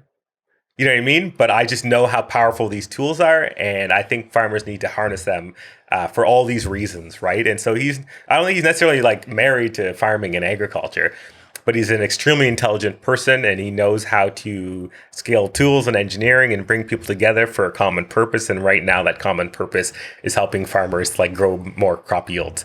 So I think for a lot of people, yes, like there's certain tools and tech, and some people might be really focused on a specific niche, but some people are more focused on like, can we solve problems in any field, right? And trying to think how I would compare that to other things. Like if you look at BC, what makes BC unique is that sure there are all these different niche tech fields like ag tech, agriculture, blockchain, but what I would say makes BC or Vancouver special in the tech world is that you just have like smart, talented people that have really good transferable skills, and they can apply them in any one of these fields. And so you see someone jumping from like the ag space to the health space, or like the VR AR space, right, into like another software space. So yeah, no, it's super fascinating. Do you think that's a challenge that we as maybe human beings struggle with, which is we want the expert talking about it for whatever reason? You talked about how you are yourself, or like you don't consider yourself an expert in the field, but you're willing to go talk to people and stay in the loop and educate yourself, which does in some way make you an expert. But that falling in love with the idea that we need the head of the agriculture board, I don't know if that's a thing, but we need that person to tell us how to do things better isn't necessarily the case. I think it's like when we've gone to space, we often go, well, why do we need to go to space? Like, what a waste of money. We don't need that. But a lot of the technological innovations that we've experienced as people around phones, microwaves, I'm sure there's many more that I'm not thinking of that impact our daily life. Like, we think we invest in like a new machine that it's going to fix all of our healthcare problems. But the solution seems to come from way over here, where we didn't anticipate the impact that was going to have on our industry. Like, we expect it to come from the field in which the problem originated. And that's not always the case. Do you think that that's sometimes a challenge for us, is that we want it to all kind of fit into siloed boxes, and that's just not how solutions kind of come about? Yeah, I would say that, I don't know if it's a challenge, but I would say that's like a misconception a lot of maybe young people have when they're like looking at their future in the world. And I think a lot of people think like, well, I have to grow up and I have to do this thing, and this is where we're going to solve space flight, or this is where we're going to solve agriculture. And like I think people think everything should make sense, and not everything makes sense. So I do think people struggle with that in that sense. The other thing is I think people forget, like people have short memories. And then once we have a thing, I think people very quickly take the new innovation we have for granted. For real. Yeah, absolutely. Right. So once we have something in our hands, and people forget like where it came from, who developed it. It doesn't really matter. It's like, I want Wi-Fi on a plane, and why doesn't this Wi-Fi work? Right. You know what I mean? Like, even though it might have been developed for something else. Yeah. Right. And so I think people have very short memories. Do you think that that's a good thing or a bad thing, that we catch the Steve Jobs, but we don't remember a lot of the people that kind of brought it about? It scares me personally, because it makes us as a society as a whole ungrateful for all of the advancements that we've kind of experienced. I think of podcasts and video communications like this as like, now, like for the longest time specifically, Indigenous communities have been kind of disconnected from everything else. They couldn't hear from voices like yourself. If you're in Vancouver, they're not in Vancouver, how are they supposed to hear about you? YouTube has disrupted so that they could learn from someone like yourself, or from a doctor, or it's diversified the voices you can hear from. And that gives me a lot of hope, but we don't recognize that. We don't talk about it the way I think we need to in order to understand that things are getting better, that the problems specifically around Indian residential schools was you had one siloed group in one area and the rest of society over here. Now, social media communications allows us to communicate kind of flawlessly. And so I'm grateful for that, because it seems like technology has made sure that we can't repeat the mistakes of the past, but we're not grateful for it. We don't talk about it. Maybe we don't understand how things have advanced. Do you think that that's something we need to do a better job on, is appreciating sort of the growth? Or do you think that there's just too much advancement all the time to be able to keep track of who did what and when? No, I think you absolutely need to appreciate the growth and the change. And I would say I agree with you. Like progress and change, and also just like history needs to be taught and retaught and reminded. Like we all need to remind ourselves of like what has changed society and what has happened before us. I mean, like I just think that's critical. At the same time, to your point, like, or if you look from a tech and innovation lens, it's like there's absolutely no way you or I could learn about in depth every single piece of technological advancement that's happened. Like it's sort of impossible, right? Yeah. Like when would that happen? But I do think it's important that, and this is something we do at the Vancouver Tech Journal, if we were talking about anything, context is important, just from a storytelling perspective, right? If we are talking about, let's say, advancements in tech and innovation or health or whatever, it's like, well, how was it before, and what was the journey that got us to where we are today? What were the barriers that had to be overcome to put us in this situation, whenever we're talking about any of these tools or tech or innovation like that? And that especially like when we're talking about, like residential schools, right? To be honest, it wasn't even that long. It's not that long ago, actually, right? Like, you know what I mean? Yeah, right? Like when people even think of it, like something like that, it's not that long ago, actually, right? Yeah. So I think it's absolutely necessary that people understand, like, where did we come from? And people need to be reminded so we don't do anything like that ever again, especially with that topic. But also with tech and innovation, I think it's really important that, like, context. People think like, oh, well, we have this device and this is what this device does. It's equally as important that people know it's like, well, there's a reason this is this specific way. Because maybe there were unintended consequences of previous approaches. So I think that's really important to think about. Yeah, absolutely. You did an amazing article. I don't think it was specifically on CEOs, but it was about kind of leaders in the tech and business space that stood out to you. And they all were female. And I thought that was really admirable because, and in the last podcast you talked about, it seems like they can be overlooked or sort of missed. And so you did a great job of highlighting different individuals in different spaces. One of them was the First Nations Tech Council leader. Denise Williams. Yeah. So can you tell us some of the people that stood out to you and their contributions? Yeah. And so I'm glad that you noticed that it was all women, because that was very intentional. But you didn't say it. But I didn't say it on purpose. That was also very intentional. And that was, I think, International Women's Day. I think 2 or 3 years ago, I did a tweet thread of like, here are some really important leaders that are having really a disproportionate impact on the community, right, that one person should have. And it was a list of, I think, 23 female leaders. And I very intentionally didn't say like, here are the 23 women you need to know in the space, because it kind of wasn't important, right? It should just be like, here are really important people that are like kind of shaping like how we all grow companies and create this community. And yeah, they happen to be women, right? And that's really important. And yeah, there's so many incredible people on the list. So yeah, Denise Williams, former CEO of the First Nations Technology Council, she just stepped down, but she, phenomenal leader, and she was also on the board of Innovate BC, where I used to work. Incredible person. Who's another unique person on that list? For a totally different reason, Kim Kaplan. So she is the CEO of a company called Snack, and it's kind of like Tinder meets TikTok. Local company, and she was the 3rd employee at Plenty of Fish, like the dating site. So this is like a long time ago, but she was at that company and helped grow it to hundreds of millions of users, and she was there till it was sold to the Match Group for $575 million, which is pretty remarkable. And so she's since started a new company. Another person on that list, Kirsten Sutton. She's the chief technology officer at Van City, the not a bank, cooperative.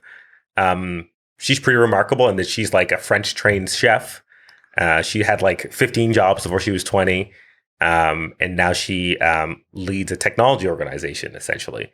And so I find her really special just because, again, it's like not necessarily someone who's like hardcore into tech, but it's just a person that's very thoughtful and good at leading teams. And so this is where they find themselves. And I think that's really special in the tech space. And that it's kind of how I think about myself. Like I happen to be knowledgeable about tech and stuff, but like there's more to me than tech. Yeah, you're a multidimensional person. Yeah. And so I think Kurtsun's just a great example of that. Yeah. There's a long list and there's a lot of people I could talk about, but those are three that stand out for sure. Absolutely. It was really beautiful how you wrote it because it didn't stand out to me. And then I kind of went, oh, I think, because I was like, this would be a good podcast guest. This would be a good podcast guest. And those list styles are so helpful. I'm interested, who are some CEOs generally that stand out to you that maybe we don't know about? And what do you see in them that we might not be able to see? Like locally or globally or your call. Yeah, dealer's choice.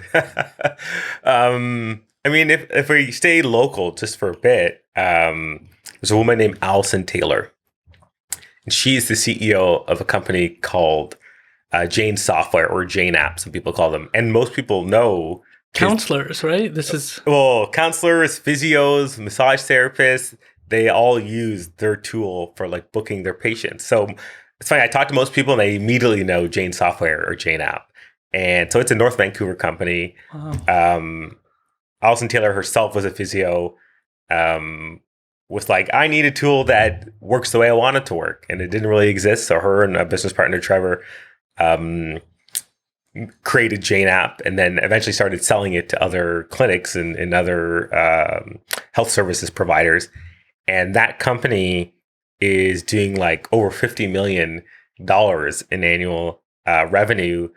And you have to remember that their clients are only paying them like $100 a month. So they have like every health service provider you can think of, I'm sure, like locally and then also in other countries and jurisdictions must use Jane App. Because I talked to her recently for a Vancouver Tech Journal in-person event. And it was an event that I spoke to a company with like 5 million in revenue, a company with 10 million in revenue, and then Allison Taylor was there doing 50+ million in revenue. And she's just like, I'm just thinking about that, right? Like a physiotherapist that now leads a $50 million technology company. What? It's wild. And so just people see, like, that's why I'm interested in people. Like, I don't really care about the software. Yeah. Like, that's just an incredible story. She's such an interesting woman. She's a mother. Like, she's such an interesting person. And I've talked to her and like they're obsessed with like their staff and their customers, and they know like you take care of your staff, the staff are going to take care of everyone else, right? And like I think that's been a really key to their success. And she's just like a badass, if I can say that on. You know what I mean? Like when people actually I was actually on another podcast, someone asked me who my favorite CEO was. And she's always at the top of my list, up there with like, Elon Musk. Like she's, like someone that I really respect. And I think a lot of people can learn a lot about her. And she's not out there like trying to like say how great she is. Like it's very hard to actually get her to like do an interview or like tell her story. She's just like working on the product and ensuring the team is succeeding. Right. So she's very, very high up there. Another CEO, again, let's go global.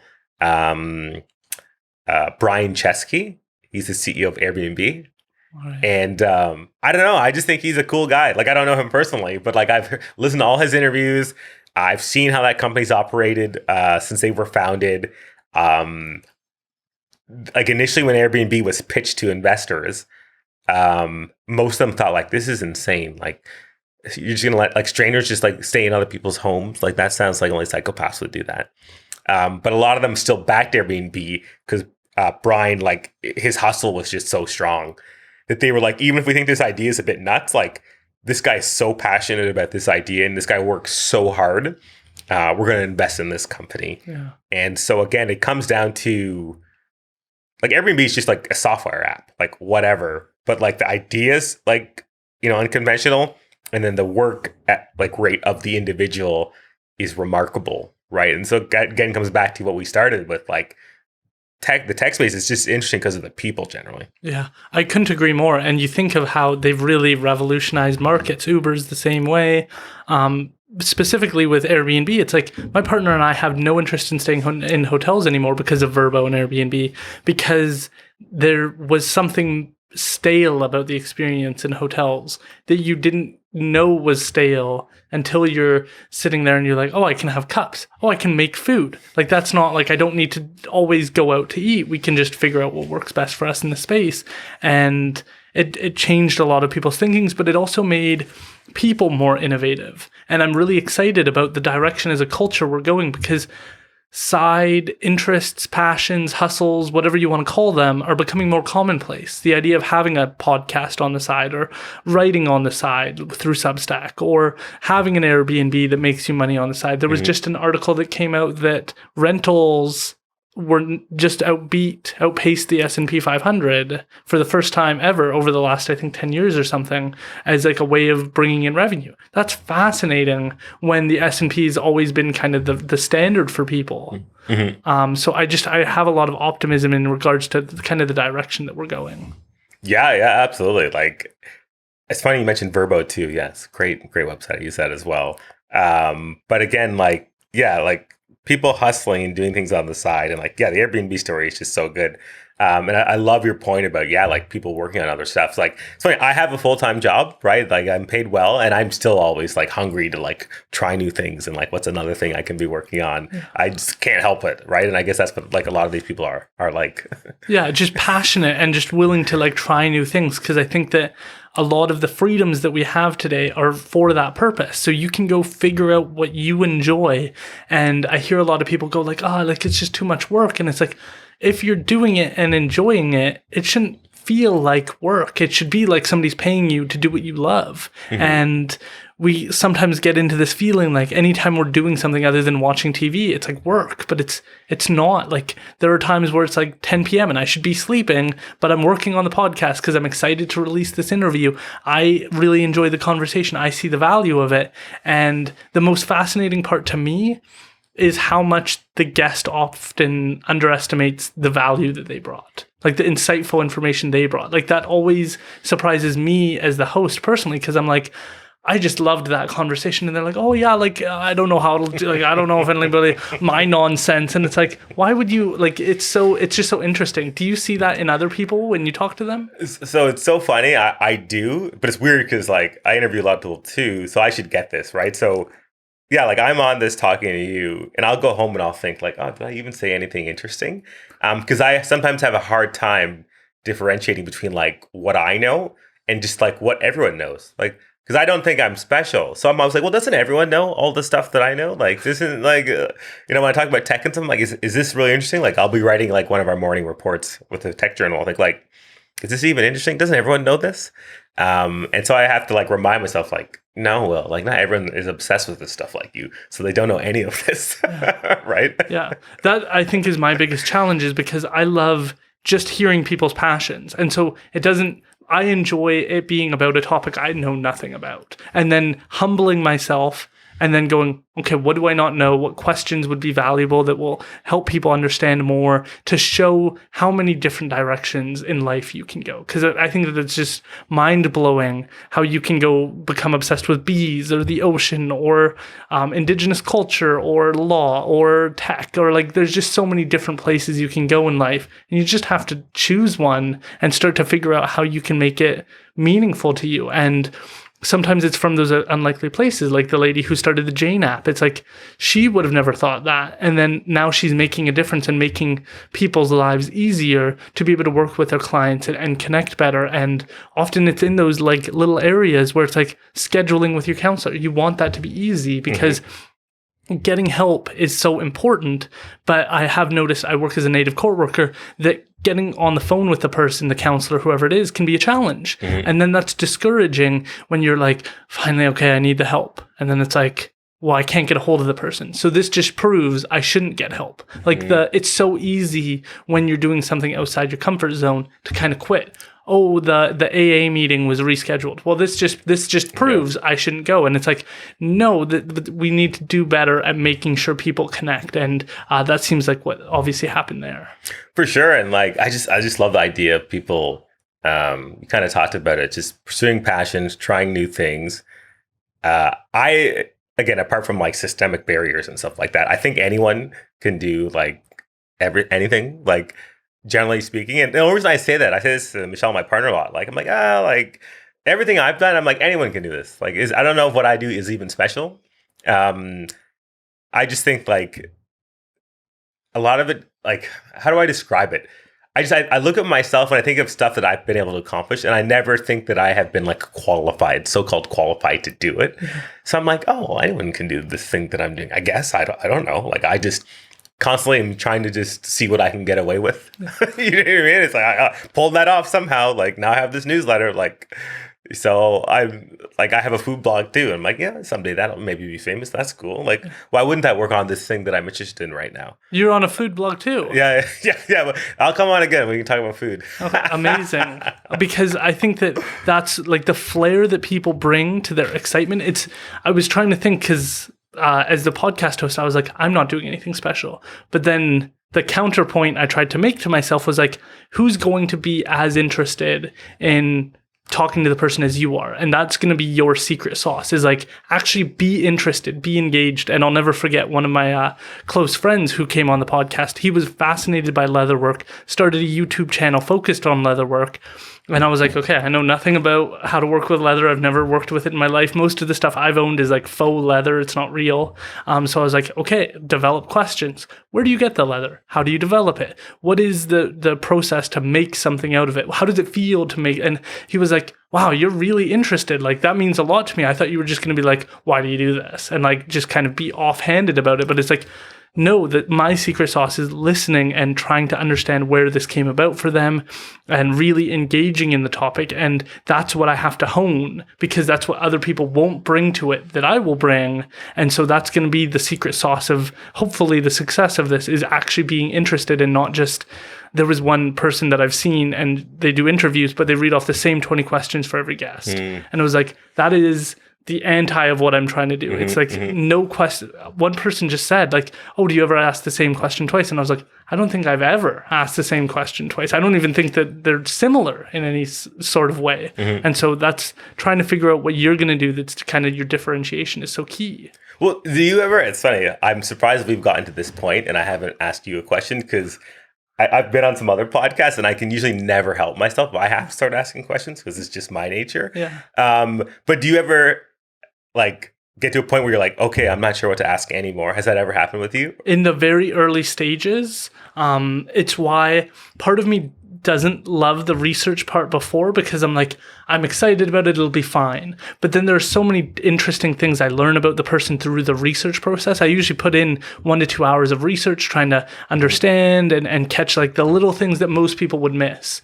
Because again, that's where I think I'm trying to differentiate myself. So it's not just reading the headlines, it's going down to the very bottom and trying to see if there's anything unique that somebody may have missed, or like an interesting aspect of the person, listening to other interviews they've done to help prepare. So I always have like in the back of my mind, like you spoke in an interview for like 45 minutes. There's tons of follow-up questions that I can have to always pull on to remain interested and to make sure that the conversation feels natural. Because my goal, it's one thing I've always admired about Joe Rogan's podcast, is at the end he'll be like, and we just did 3 hours. And the reaction at the end is always what matters to me, of seeing whether or not the person was engaged or not. Because if they're like, finally, we're done. Well, I've done a terrible job as the host then. But if they go, wow, that just flew by, that's an indication that we got lost in conversation. And I think that that's where research and preparedness becomes kind of key, is you're not reading off of a list of pre-prepared questions. Very, very cool. And just if you're curious, I feel like we haven't been talking that long. So I think we have, but it doesn't feel like it's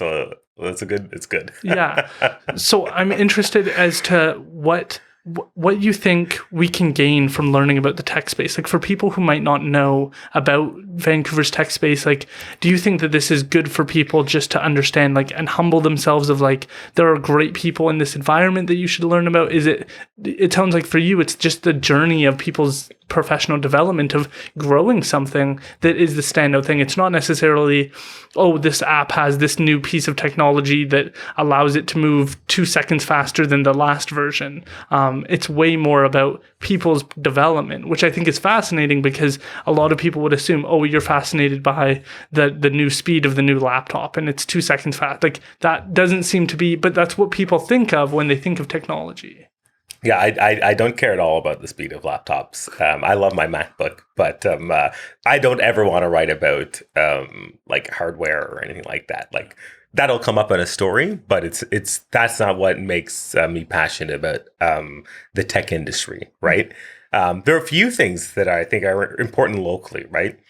One is just general awareness and appreciation for the people, again, who are attempting these, like, great feats of entrepreneurship, right? Like, I think they deserve to have their stories told.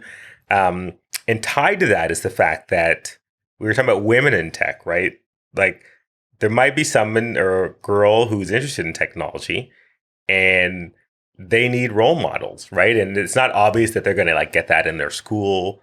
Like, where are they like Alison Taylor of Jane App is not in her textbook yet.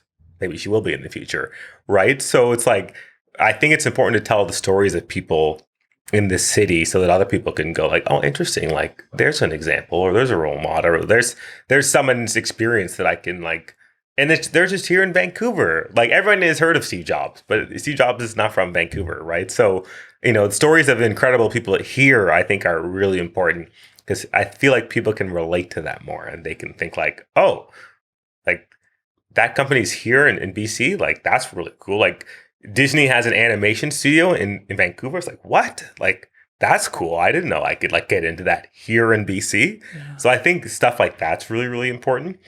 But there's like, and there's so much work to do in the tech sector, right? Like, it's still predominantly like white guys. Like, let's be honest, right? So we need to think about that, right? Like, we need to like, Horgan's government, I think, used to have a thing that was like, we need to increase like access and like the benefits of technology to as many people in the province, right? And like, I'm not a fan of everything the NDP says and does, but that is something I like strongly agree with.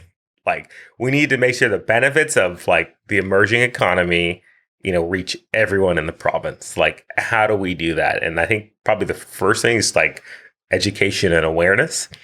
So that's really, really important. I don't know if I answered your question, but yeah, like, it's not like app speeds and downloads. It's like showcasing people, like driving awareness about like, what remarkable individuals have done locally.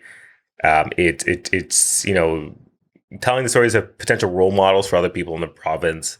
And it's hopefully throughout all of that, like, ensuring that like more people can benefit from tech and innovation. And actually, there's a really good reason why that's important, which is simply that, like, long term, there is no scenario where, science and technology and innovation is not going to continue to have an increasing impact on our lives, like food, health, whatever. Sorry, in my opinion, there's no scenario where those things don't continue to impact our lives. Sort of like what we started out at the very beginning, talking about technology being upstream of everything. Technology shapes like media and culture and discourse just because it provides like the tools that we use to do this, right? And so that shapes everything. And so, I want, a 16-year-old girl in high school to think like, oh, like the tech industry, what is that? Like, I could be a product manager. I could be a UX designer. Like, I want them to understand what that means and what that is, and to see themselves in that world and potentially impacting that world. Yeah, I think that's so. First of all, being proud as a British Columbian, as a Vancouverite or whatever it is, to be proud of the people who are succeeding in your community, in your area. And I think the thing that hurts me personally is how easy it is to be jaded to the successful. How easy it is. I know Jeff Bezos isn't a perfect guy. I know Elon Musk isn't a perfect guy. There's no dispute that they're imperfect, flawed individuals. But I've heard people say, like, I hate Elon Musk. And it's like, you just you can't. It's like, to me, it's like an unwritten rule where somebody has a level of impact on our society that you can't have your normal sort of expectations that he has like a normal life compared to you. Putting those kind of constraints on a person like that is just not going to fly. So admire them for what they were great at. And I just listened to an interview where they were talking about how Isaac Newton was a conspiracy theorist, like a crazy, nonsensical, believed that there's a cabal of people. And it's like, we don't remember that for what he did. What he contributed was in physics, where he is remembered and where he should be rightfully remembered. Albert Einstein, I'm pretty sure he married his cousin.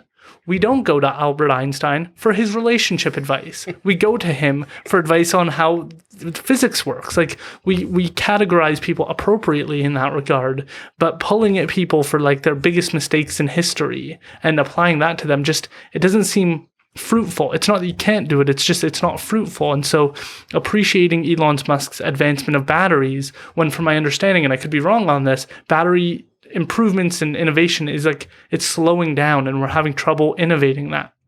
From my understanding, it's the same with solar, is like, we're trying to figure out how to get more energy out of it. And it's a challenge. And so when people are able to do anything in those fields that's at all different, when you look at, everybody said to Elon, like, how are you going to develop the car manufacturing space? Like, it's already, so you have to be giant in order to do that. He figured out a way. That's an inspirational story, whether or not you focus on his personal life or whether or not he's in a relationship with Grimes or whoever it is. Like, that's inspirational regardless of what his personal story is. And it seems like that context, it seems like we sometimes struggle with that. I think you're absolutely right. And I know people, like good friends who, are part of like the anti-Elon Musk group. And I don't get it. First of all, we don't know him personally. Like, you know what I mean? We know him from Twitter and news articles. What you cannot dispute is that he essentially transformed like an industry. Like, you cannot dispute that.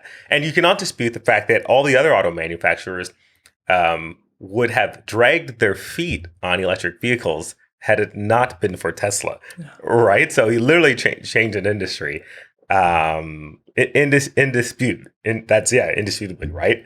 Like you said, you can't judge him like a normal person, right? And also, we don't know him personally, right? It's like, so that's wild. There was something else you said, but I was just gonna say, all these topics are so complex.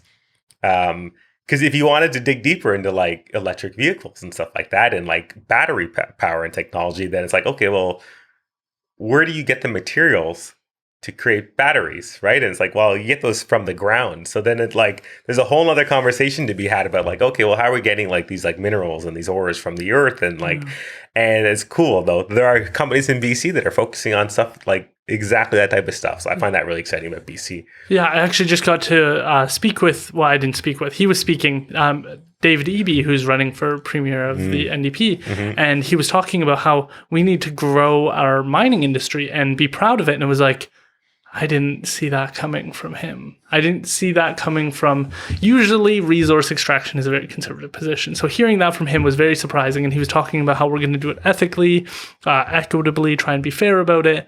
And this whole conversation, it's like, we don't want issues to be too complicated. And to your point, it's like, we have BC's in a unique position because we run off of BC Hydro, so our cars would be charged by Hydro, where in the States, one of their challenges is you get an electric car, and then your car charges at home, but that's charged by fossil fuels to charge your home. And so we're in a unique position in that regard, but this battery problem is something that it's like we almost don't want to have the conversation yet because we don't have a solution to what do we do when these batteries burn out? What do we do with the leftover minerals? Where do we throw them away? What are we going to do with them? And it's like, we're really good at like finding the next solution. But it was the same when I spoke to the ocean pollution expert. He's like, people love their blue bins. They love them. Canada invention. Feels good when you put it in the blue bin.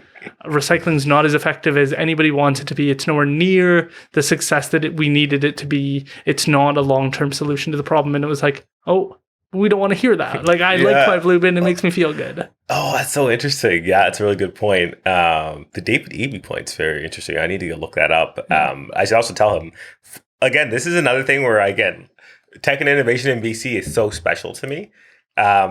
Because you've got, batteries have to come from, materials for batteries need to come somewhere. They come from the ground. And really interestingly, there are companies locally, like there's local companies, one called Ideon Technologies. They have created this device which basically lets you like X-ray the ground. And the way they do that is by using this technology called muon tomography, which again, I don't even know how it works, but it like uses the stars to X-ray the ground. I know a lady involved in that startup. Oh, okay, there you go. That's right? so crazy. And so it's that's so incredible. But then the other point you made was that the way batteries are used nowadays is basically electric batteries get used to like they're 80% working and then they get like thrown out. Like that's like how like the standard practice is. And there's another local company called Moment Energy, which basically said like, that's ridiculous.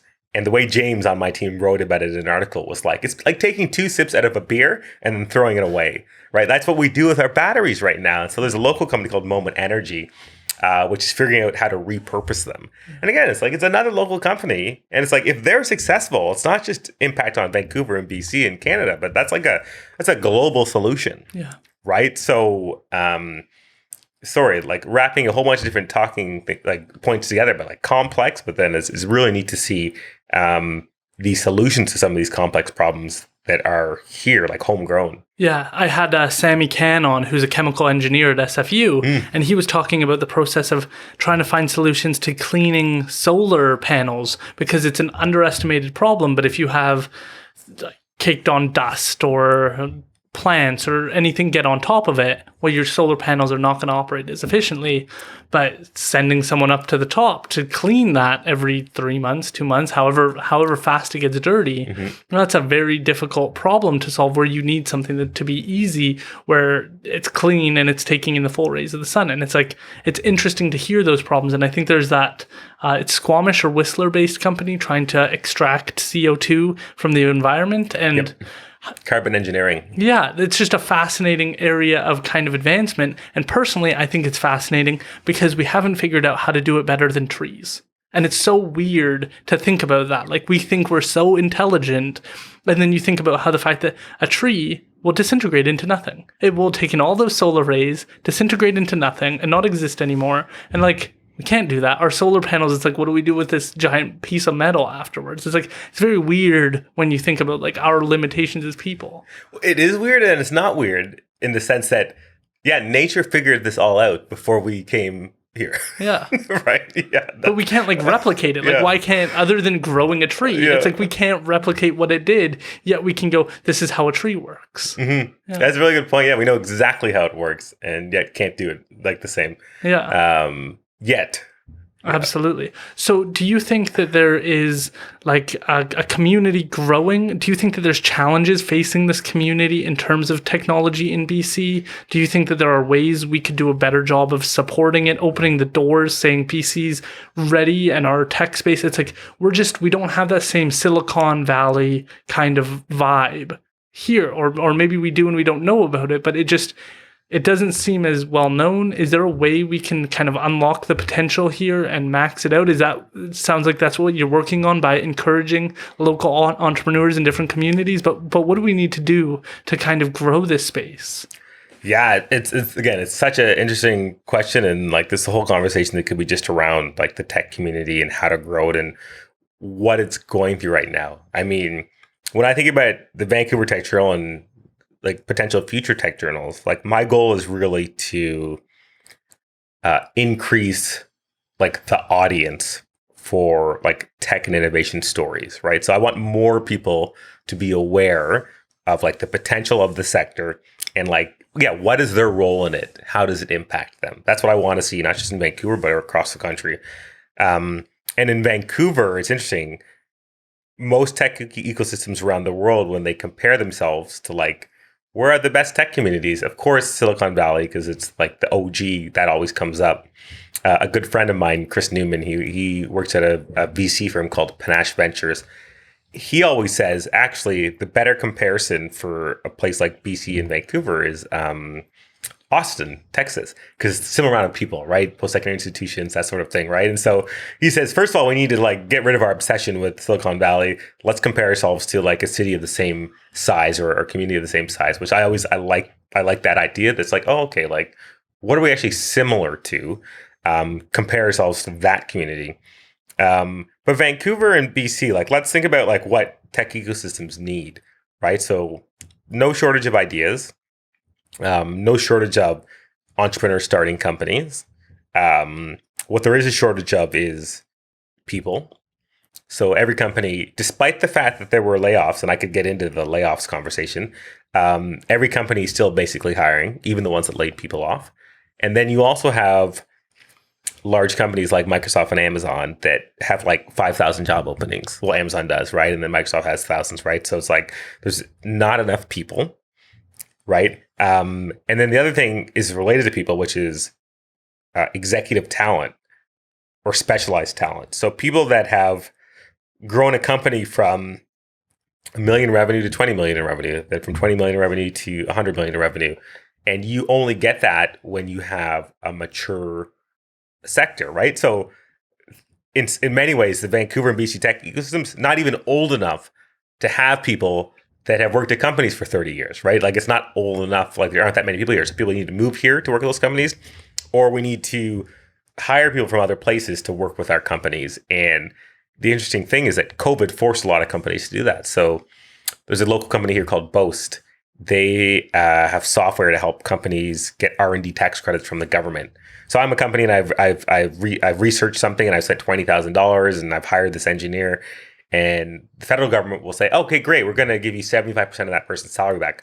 Boast is a software that'll like basically make it really easy for you to do that, and they take a cut of it. But during the pandemic, Boast, for it to grow, it had to hire 4 executives from like San Francisco, from Chicago, from Boston. And they are people that have said like, oh, okay, you're doing 10 million. I've run a company that's doing $100 million in revenue. We're going to help you grow to that size. And that's like extremely, extremely valuable. And there aren't enough people in BC that have done that have grown large companies. It's changing, but there's still not enough. And so that's like an area that like, I don't know. I don't know how you do it. Luckily, again, people are hiring remote now. That's like more norm. Yeah. Like people are hiring people in other cities. So like that's a big thing that's changing.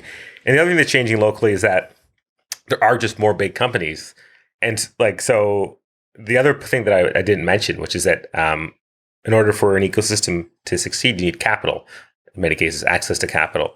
And so when I moved here, even just 7 years ago, so I moved here in 2015 from Ottawa, the conversation was always around there's not enough in venture capital, or companies can't raise money to invest and grow and hire people. That was a big conversation. It was such a big conversation that Christy Clark, when she was premier. Could never see her being a mayor. When she was premier, she created this thing called the BC Tech Fund, which was $100 million meant to invest into tech companies. Right. So they had access to capital and they would stay here and scale their companies. Good policy decision? So it's funny, someone asked me this recently and I said, how much have you heard about the outcomes from that fund recently? Yeah. And they said nothing. And I said, that tells you probably what the outcomes were. The fact that we have not heard about it since, right? Because if I worked in government communications, if there was some good news to share, I was sharing it. Yeah. So we haven't heard anything about that recently. So that might tell you a little bit about the outcomes. Can you tell us a little bit about venture capital mixed in with that and how that plays a role? Oh, sure. Yeah, absolutely. Hold on, let me get my points organized. Oh yeah, so yeah, I got my points. Okay, so I want to finish the point about capital. So when I first moved here, venture capital was like, oh, there's not enough venture capital, right? It's like, oh, okay, so that's why we had the $100 million BC Tech Fund. But now that is not part of the conversation. And so what's changed is that BC companies have been able to attract significant investment from investors, not necessarily from here, but from around the world and other places, right? So I'm sure you've heard that last year there were maybe 13 unicorns, which is a company that's valued at over $1 billion, right? So I have not heard that, but okay. Yeah, so in the tech world, a private company valued at over $1 billion is called a unicorn. And so examples of unicorns are a company called Clio. It's a legal tech company. They're valued at over $2 billion and they do over $100 million in annual revenue. An amazing company led by Jack Newton. There's a company, Nexi. They're like construction technology. They've got a manufacturing facility in Squamish. One of their executive vice president is Gregor Robertson, former mayor. A lot of people know him. Yes. Really interesting guy, obviously. Again, they're valued at over $2 billion. And they get these valuations from investors that give them money. They say, I'm going to give you $45 million, which values you at X amount of money, right? That's an example. Semios, I mentioned earlier, Michael Gilbert, they're the agri-tech company that like pulls together all this data and sensors for a farmer's dashboard. They're another company that's worth over $1 billion and based off of money that they've raised and companies they've acquired. What's another company on that list? Oh, Dapper Labs. It's perhaps well known or most well known for NBA Top Shot, which are NFTs of like NBA highlight clips. I'm not sure if you've heard of them. They're worth like $9 billion. Like it's a bit outrageous, but like they've raised hundreds of millions of venture capital dollars, and so these firms value them at this amount of money. Sorry, to close the loop on that. When I moved here, the complaint was there's not enough money for companies. That is not a complaint anymore. All the good companies have lots of money. Investors are pouring money into all these companies. That's not a problem. All right, venture capital. So the way VC works is that, so I'm a startup and I am growing fast, but in order to grow faster, to hire salespeople or to hire engineers, I need more money than I'm bringing in necessarily, right? And so VC says, okay, like you're going at this pace, we're going to give you $25 million and we're going to value you at $100 million post money, which means that like after we've put this $25 million into your company, you're valued at $100 million.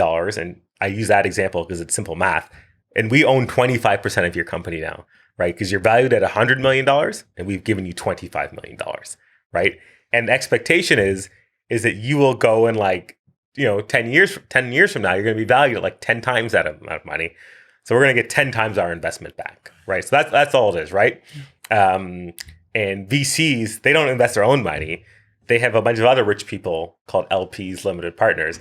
They've given them their money and then they go invest it in startups, right? And so there was a long period, like when I first moved here, where it was like, there's not enough capital for companies. Like investors are not investing enough in companies, but I don't hear that anymore. Like last year, Canadian companies, and in particular, I think they raised $14.2 billion. That like amount has gone down this year as like the markets have cooled, but like no one is having any trouble raising money if you're a good company, essentially. What is the relationship between a VC and, because my understanding is that oftentimes venture capital firms get involved in the nitty gritty. They kind of go, we've put $25 million in you. We expect to have some level of involvement. Is there cases where they're very involved? I've heard horrible things about VC markets. One person I've enjoyed listening to is Chamath Palihapitiya, and I find him really fascinating because he talks about how it's an old boys club. There's these issues with it. There's these challenges with it. The people holding the money are very picky on who they choose. They don't want big risks. His whole idea, I forget what he calls his new kind of idea where he's going to bring capital together and try and fix long problems we won't fix over the next 2 years, 3 years, 5 years, 10 years. The problems of like, he made a comment like, you don't think somebody who finds a solution to like climate change is $1 billion, like $1 trillion company? It's like, absolutely. But we don't have the kind of patience to wait that out. We're looking for returns 5 years, 10 years. 5, 10. Yeah. So we limit ourselves to thinking and going, if somebody was able to fix this problem, though, it would be so beneficial for the next 100 years. And so that's, from my understanding, his mindset. I'm just interested in your thoughts on venture capital, maybe Chamath's comments. Well, so again, it depends on who you talk to. And the unfortunate thing, and this is really an area where the sector can be improved, is that there are entrepreneurs that have had relationships with venture capitalists that have not been positive. However, it's such a small world that many entrepreneurs you talk to are not going to come out and publicly say, like, this fund or these VCs are terrible people. Because if you did that, then all the other VCs are going to say, like, oh, I'm not going to work with this entrepreneur. He's going to call us out if we do something he doesn't like. And so I've had conversations with local startup founders that have had like negative experiences with investors that have invested in them, but then maybe have disrespected the leaders of the company and have tried to exert, influence that like was not warranted. And these entrepreneurs have had bad experiences. But as an entrepreneur, you're in a very tough position where it's like you probably can't go to talk about this because then you are now a red flag for other potential investors, and you don't want to reduce your chances of getting future investment capital. And actually, the best example of this is the fact that like you probably can't like read about this anywhere, which tells you that like it's all hush hush, right? Like top 10 best VCs in Canada or North America. Like you can't write that story. Well, no, you can't. You're not gonna. There is an eerily lack of articles about entrepreneurs having bad experiences with VCs. Right. That's what I'm saying. Yeah. You're not gonna read that anywhere because no one will go on the record and say this is a terrible VC, for example, right? But the other thing on investment dollars and private capital that really needs to be discussed actually is the fact that similar to like, engineers in an organization in Canada and the US, 3% of all VC money goes to like female entrepreneurs. 1% of all VC money goes to like founders of color, right? Like that's like, those are like bigger issues. It's basically the same in every ecosystem, right? And fortunately, you're seeing that change because there are different funds popping up that specifically are for these different underrepresented communities. So in Canada, a really cool, in my opinion, cool group of investors is called Backbone Angels. And it's made up of, interestingly, exclusively former Shopify or some current Shopify female and BIPOC executives, right? So there's a group of, I want to say there's 12 of them. They all worked at Shopify really early on. They're all executives. They all made like millions of dollars. And so they're specifically pooling their money and just investing in basically women and people of color, right? So funds like that are now slowly changing the sort of ratio of money going to like traditionally marginalized communities versus just like what people think of when they see an entrepreneur, which is mostly just like white guys, right? So that world is slowly changing, and I find that really, really fascinating. Absolutely. I think it's important for people to be able to see themselves, wherever they're from, their background represented in the group, so that they can go, if that person can do it, like it's hard to quantify the difference someone like Oprah can make in a society, like that, the change in perception, and then it becomes normalized, and then we don't look to her the same way maybe we used to. But like seeing people who take a leadership role within like a BC context, it's often been Stephen Point or Jody Wilson-Raybould, who's been like these outlier individuals who kind of, they broke the mold, they did something other people haven't really done in the past, and then a whole generation of young people go like, maybe that could be me. I think we like to downplay that a lot of the time, but I think it plays a huge role of like people rethinking what it means for their future or who they want to go become. Oh, absolutely. And like, I don't actually ever think of myself in like that mix, but people have come up to me and said like, oh, I love that you are the one that's kind of like the head of this tech journal. That's really cool. Because you're a black guy, right? Then I was like, oh, okay. Like, it's not like that's not how I identify myself, but it's cool that you think that. Like James wrote an article about a guy named Charles Kishi, who's an immigrant from Rwanda, and he came up to me at an event and was like, "Dude, like it's just so cool that like he's like you're another brother and you're in charge of this thing and you made all this happen. Like it's cool to see that." And I thought like, "Oh, that's cool. Like I appreciate that comment." And sometimes I forget that, like what people see and like that's really important, right? Yeah. how they relate to you. And it's not necessarily like I don't go around and think I'm an Indigenous. This is my Indigenous perspective. And I don't always love people being like, well, tell us the Indigenous, because I'm like, I'm just a person. Like I have my perspective, but it's not like rooted in some sort of like stereotypical perspective. But it is helpful for other people to go, you know what, if you can do it, maybe I can too. And that's all you need to kind of get started 100%. Is to believe that it's not crazy. Yeah. So I'm interested to understand a little bit about your personal background. You just had a birthday and you talked a little bit on Twitter, which I consider a public place, about how you arrived to Canada. Can you share a little bit of that story? Yeah, for sure.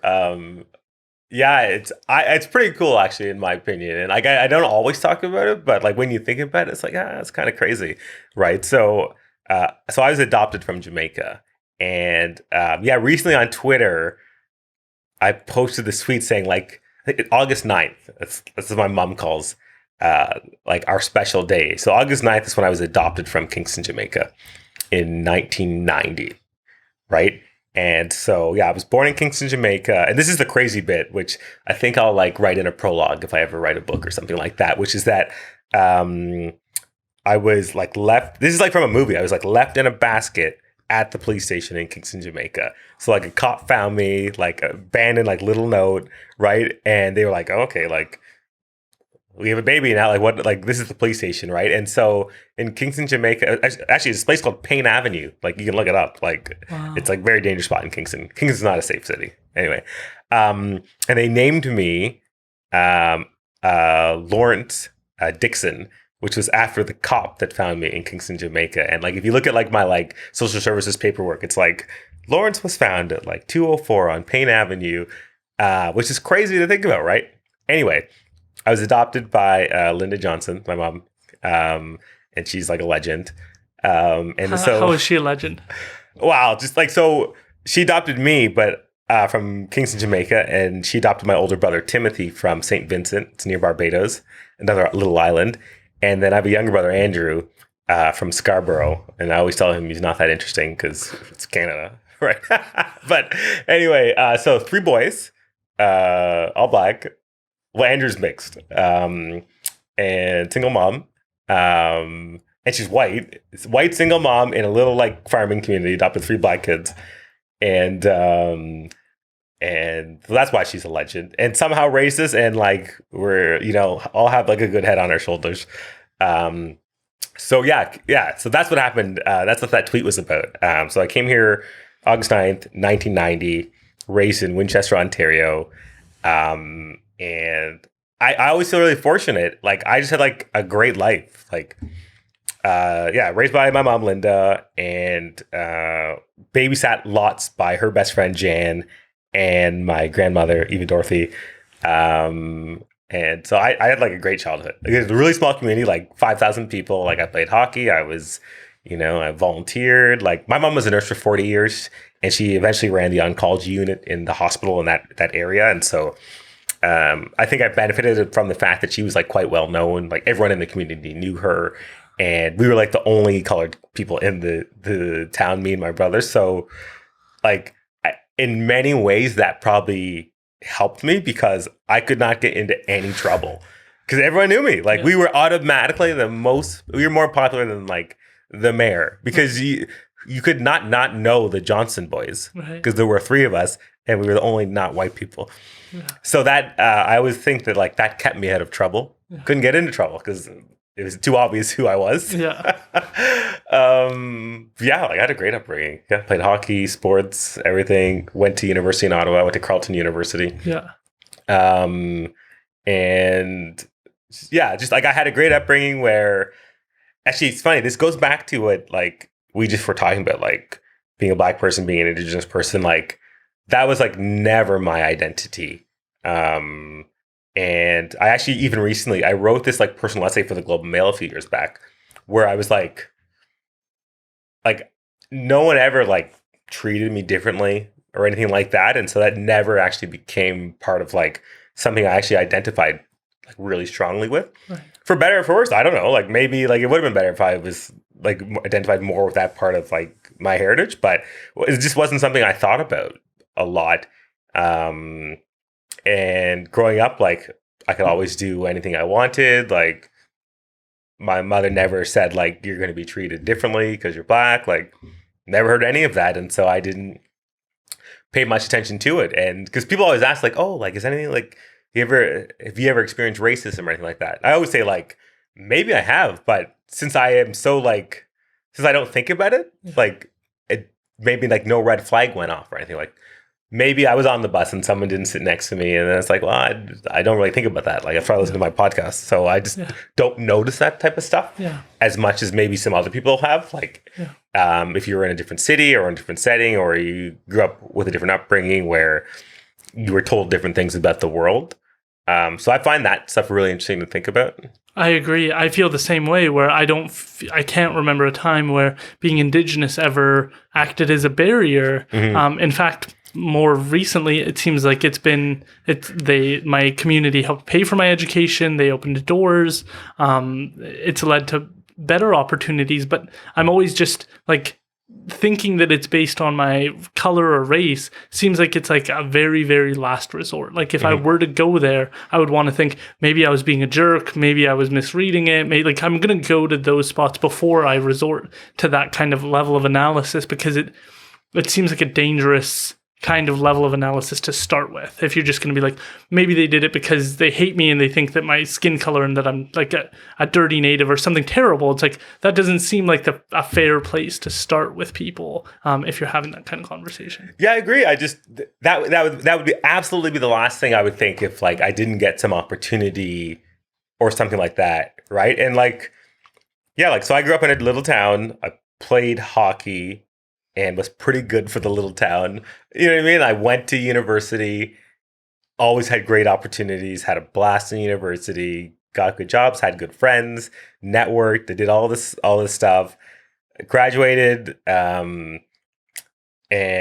worked a few jobs. Then I ended up actually going back to Carleton to work for 5 years. And I like throughout all that, it's like, I don't know, I worked hard, and then I got to do things I wanted to do. Like, and this is also why I would say like, oh, anyone can do stuff, because I just feel like I've always just worked hard and then figured stuff out. And yeah, I'm just trying to think like, it's just, yeah, I guess being like black has not been like a huge part of my identity, because I don't know, that's just not how people have like other people very rarely are like, it's funny, it's only black people actually that have come up to me and be like, oh, you're black, like that's great. I'm like, okay, like no one else says that. So you know what I mean? How did learning about like your background, when did you learn about that? Was that a challenge to find out that story, or was that like a cool story? It seems like it's a cool story. It's very cool to me, which again maybe is strange, but the craziest thing is that like I don't remember finding out like I was adopted or anything like that. Like, but though it was like very obvious growing up. Like my mom's super white, and it was actually a couple of funny stories before I like actually found out about the whole like basket thing. I played hockey all my life, right? And so, well, not all my life, sorry, to university. And we'd go to these hockey tournaments, and they'd be like in the US. And this is before like you had passports. Like you didn't need a passport to cross the border. So all we had was like my like little citizenship card where I was like a baby. And so my mom would be driving me and my brothers across the border. And so you have to remember, we're crossing the border and it's this white woman and 3 black kids in the back. And they'd be like, what's going on here? And she'd be like, oh, we're just going to a hockey tournament. And they'd be like, huh. And they'd search everything because they didn't believe us probably. They just think this is super weird. And then like, yeah, we'd have hockey bags and stuff. And then like, there'd be like people on our team in the vehicle before us and after us, right, at least. So then they could be like, oh, okay, like you're part of this hockey team that's going to this tournament in Akwesasne or something like that, right? And so I always thought that was hilarious, right? Getting stopped. And then it was always fine, obviously, right? And so there'd always be a lot of stuff like that where people would be like, or we'd go somewhere and people would be like, I was obviously her son. And people would be like, what is the relationship? She'd be like, oh, it's my son. And they'd be like, but like the world has moved a lot now, right? Like it's not like crazy for like different races to be in the same family. Yeah. But like I guess like, so I'm 34, right? So I guess 32 years ago, actually, yeah, things have changed a lot. Like 30 years ago was like very strange, I think, for a lot of people that had a hard time with that, right? But not now. But actually, when I actually found out about the like basket story and the like finding me like on the street was crazy because it was in first year of university. Like I didn't know that detailed story until I was doing this project, and I was like, Mom, just like scan all my documents and just like send them to me. And she didn't even think of this. She just like scanned a bunch of documents and was like, here, like write your essay, whatever you're going on. And then I like read through all the documents and was like, whoa, like I didn't know this was the story. Right. And she's like, oh, like, sorry, I didn't think of it. Yeah. Right. And so like, yeah, it's like all written, like a social worker had like typed out what happened. Yeah. And so I like came across the document doing some research in my first year of university. So that was fall of 2006. Right. Yeah. So how did your mother find out about you? Like, how did the Jamaica, Canada connection? Well, she was like it's very strange. This is such a strange story, but it also is interesting. So I always bug her, like her and a bunch of other white women, I don't know, they have this weird thing, adopted a bunch of Caribbean kids. Yeah.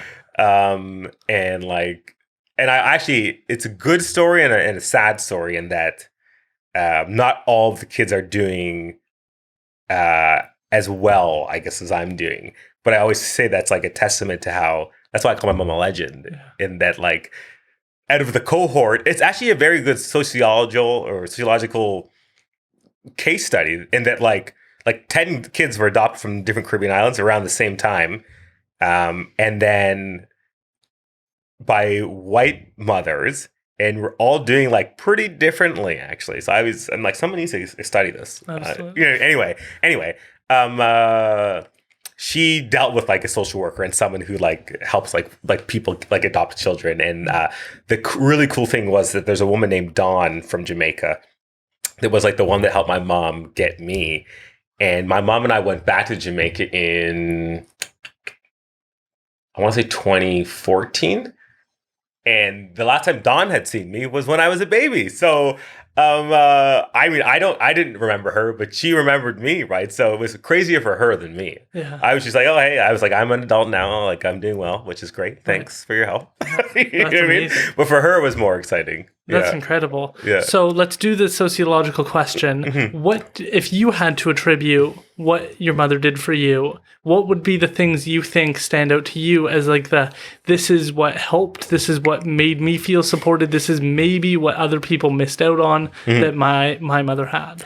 Well, let's first say like, it's hard to comment on other people, but I can absolutely comment on like my experience, right? Which is, there's a very famous study, I forget who did it, but it's where like you've got these two sets of students and the teachers are told like, these are the high performers and these are the low performers.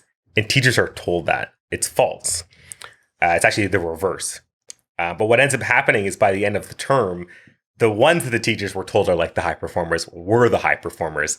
And the ones that the teachers were told were the low performers ended up being low performers. And what really dictated how they fared was how the teachers treated them. Right. And so I think that my mother always just like treated me like I could do anything and that I was going to do well and I was going to be successful. And I've always had like that positive like attitude and energy. And it's so funny because she would say like, Will, you're really like, you're too confident or you're overly confident. And I'd be like, well, where did you think I got that from?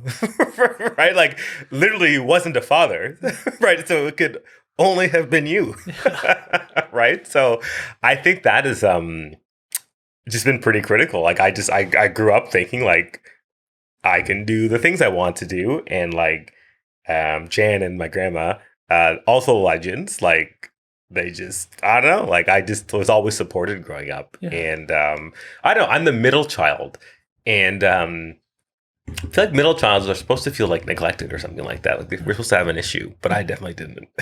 How much do you think that impacts? Because you're almost in the line of work of encouraging other people. That's basically what you do. Zoom out on whether it's tech or whatever it is, but you're really taking people who have potential, talking to them and sharing their story and saying, look at the potential of this person, which sounds like very much the experience you had, which is like, you have so much potential, just go out and figure out where you want to take this. I never thought of it that way, but you're totally right in a sense, right? And that's why I think you asked me earlier if I was optimistic. I would say I am, just because I've seen a lot and also been through a lot. And I just think like, well, why couldn't you do this thing? Like, that's just my attitude to everything. Like, well, why couldn't this work out? Why couldn't you experiment with this and succeed? That's how I've always like viewed myself. Like, oh, well, why couldn't I try this thing? And so that's how I see everyone else. Like, even when people pitch me ideas and I'm like, is this really a thing? But it's like, well, it could be. Why not? Why couldn't this be a successful product or app idea or a business? So I definitely see it that way. And through my different jobs, right? Like at the beginning, I talked a lot about bringing people together and bringing communities together, right? So I studied at Carleton. While I was a student, I worked at Carleton. I left. I worked a couple other jobs. I ended up back at Carleton working on some communications related stuff, but then also some student development related stuff, which was awesome.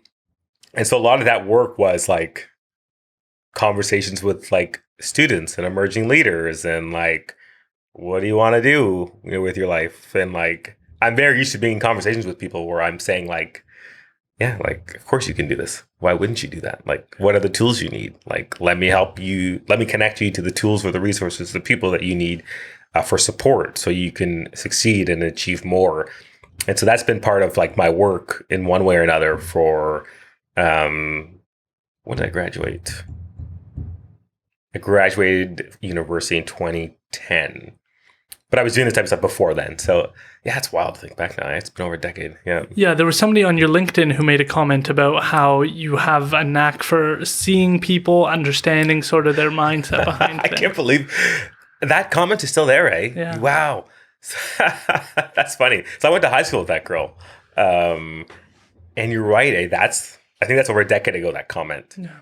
But I think really that just speaks to like, yeah, like curiosity and like, what makes people tick and how can I help be part of that journey? And like, I've always had that, I feel like. Yeah, putting on my interview hat of like asking how you approach your interviews. I'm just interested in like, because there would be a huge difference between you interviewing someone and someone who maybe had an idea and failed miserably. Like that's the antithesis, I think, of you is somebody who's bitter about their place in life and demotivated, and then they go meet with the entrepreneur and they go, why do you think you could do this? But they're coming in to meet with an entrepreneur who's maybe not 100% sure of themselves. That person can discourage them and make them feel like they could never go do those things and act as a barrier, even though they're just a journalist. They're just asking questions. The mindset that you bring seems that of someone who would encourage and at least help the person see things clearer. So I'm just interested, how do you approach those interviews? What is your how do you choose a person? How do you develop those questions? What is that interaction like for you? Mm-hmm. Yeah, that's interesting to think about. So I'm very much someone who I ask why a lot.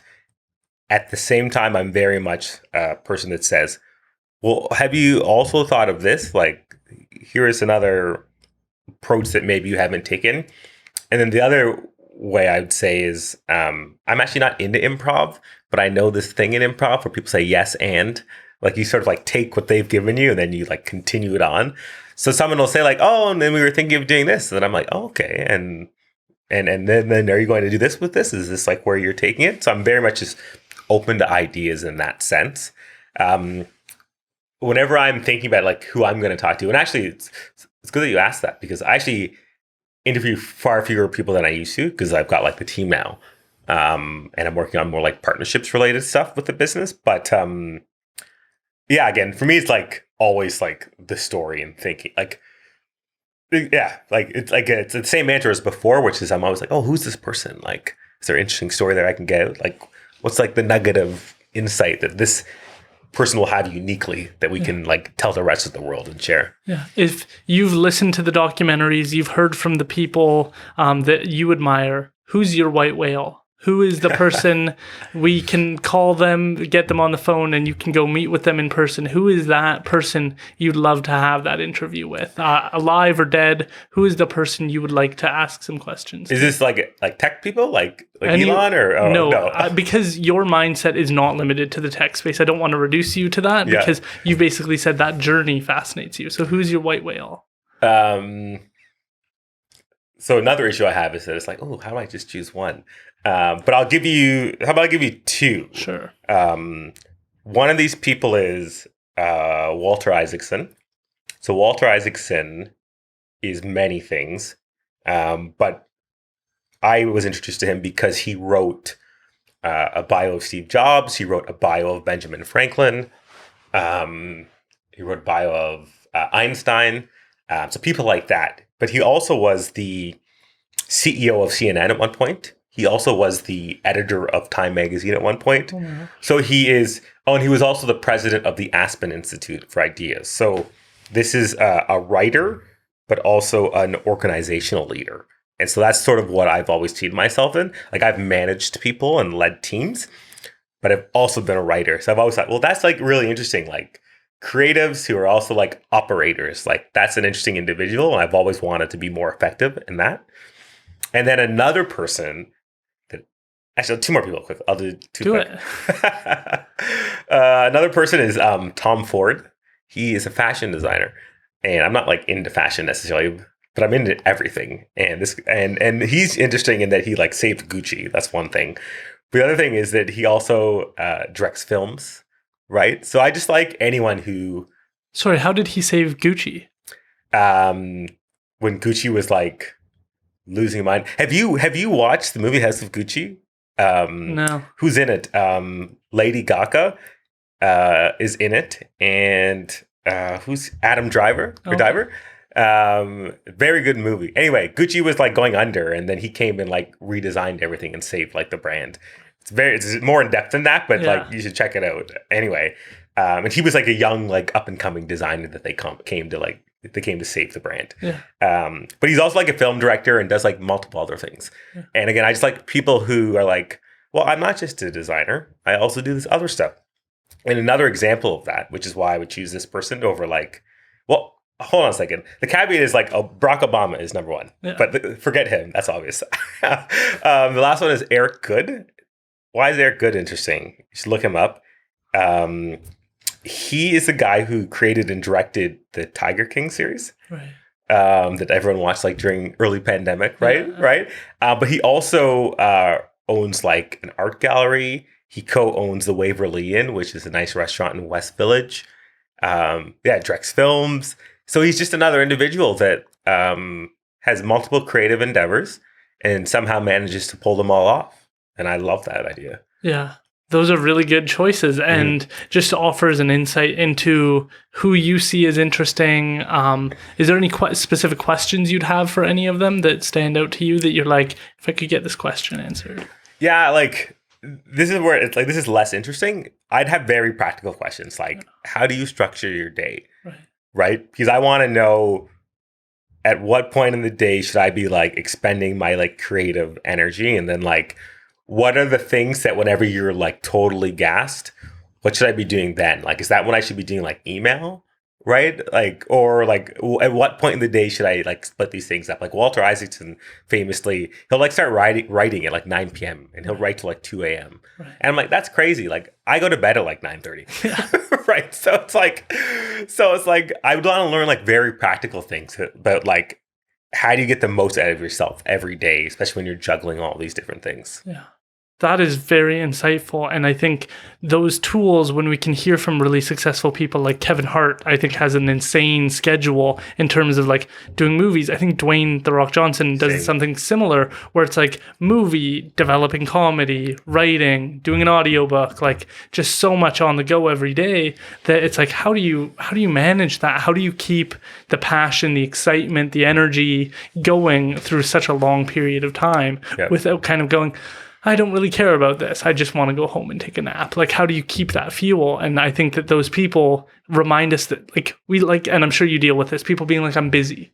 And it's like, are you that busy though? Like, there are people with real schedules cranking out like 7 a.m. to 10 p.m. days. And then there's people doing 9 to 5s and not working that hard on Twitter or Instagram, scrolling all day long and saying like, well, I'm busy, I don't have the time. And it's like, you do. You have to rework how you're approaching things, and figuring out how people keep that fuel, I think, is just so fascinating. Mm-hmm. Yeah. And like to that point, right? Like really what you spend your time doing is the biggest indication of like what you find important, right? So like, are you scheduling that time in, or are you not? There's a guy from Ottawa named Shane Parrish, and I think I've quoted him on like a blog somewhere where he basically just says, "Don't tell me your goals, show me your schedule," right? Because that will show it, right? That is a really good line. That is like, that should be up on signs. Like that's because that's the one thing I hear around like religious people a lot, which is people will say that they're religious, and then the common trope is like, well, how do you behave the rest of the 6 days of the week? And it's not reflective. And then people who say they aren't religious will follow certain, like, I think it's more acted out, which is like, are you grateful for your food? Do you show that you're grateful for your food? Are you appreciative of that? That to me is like, it's not religious to like one religious organization, but it's religious in the sense you do it religiously, which is like the core term of that. And so being grateful, showing gratitude, being polite, these are all acts of like having a belief that treating people well is a good investment in how you operate. And so that is more the mindset that I think you should bring, which is how do people act rather than what do they say they believe? Because there's often a huge disconnect between what you say you believe in and how you actually behave. 100%. Yeah. Can you tell people how they can connect with the Vancouver Tech Journal and yourself? Yeah, so the Vancouver Tech Journal, simple, www.vantechjournal.com. And I think the best place to follow us is probably on Twitter, so @VanTechJournal, or search us on LinkedIn, Vancouver Tech Journal. Those are the best places to look. We're on everything else, but those are the best ones where you're going to get the most value, I think. Right. For me, I'm on Twitter @NotionPort.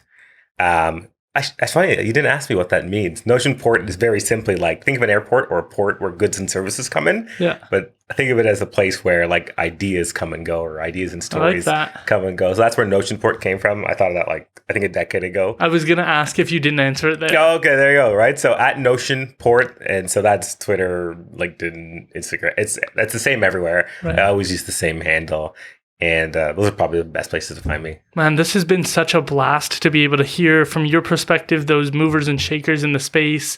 Again, I love humbling myself and hearing about what's going on in the world. And it was really inspiring to hear that it's not just technology, it's not just the new iOS 20 or whatever it is now that fascinates you. It's the people behind it, because I think that's how I feel about the podcast, is being able to hear people's journeys and where they faced that rock and how they overcame that. That's what makes people interesting to me. It's not, oh, now you're worth 10 million and like whatever it is. It's like, how did you get to where you are? What was that journey like? How can I, when I face my rock, approach it in a similar way? What can I learn from their story? And that's very much how I feel about you, but also the people that you've highlighted throughout this conversation. And I feel like I have a better understanding of the technological world in which BC lives in today. So I'm so grateful to have been able to talk to you. I find you very insightful, and it's just been a blast. Hey, thanks for having me on the show. This was a ton of fun.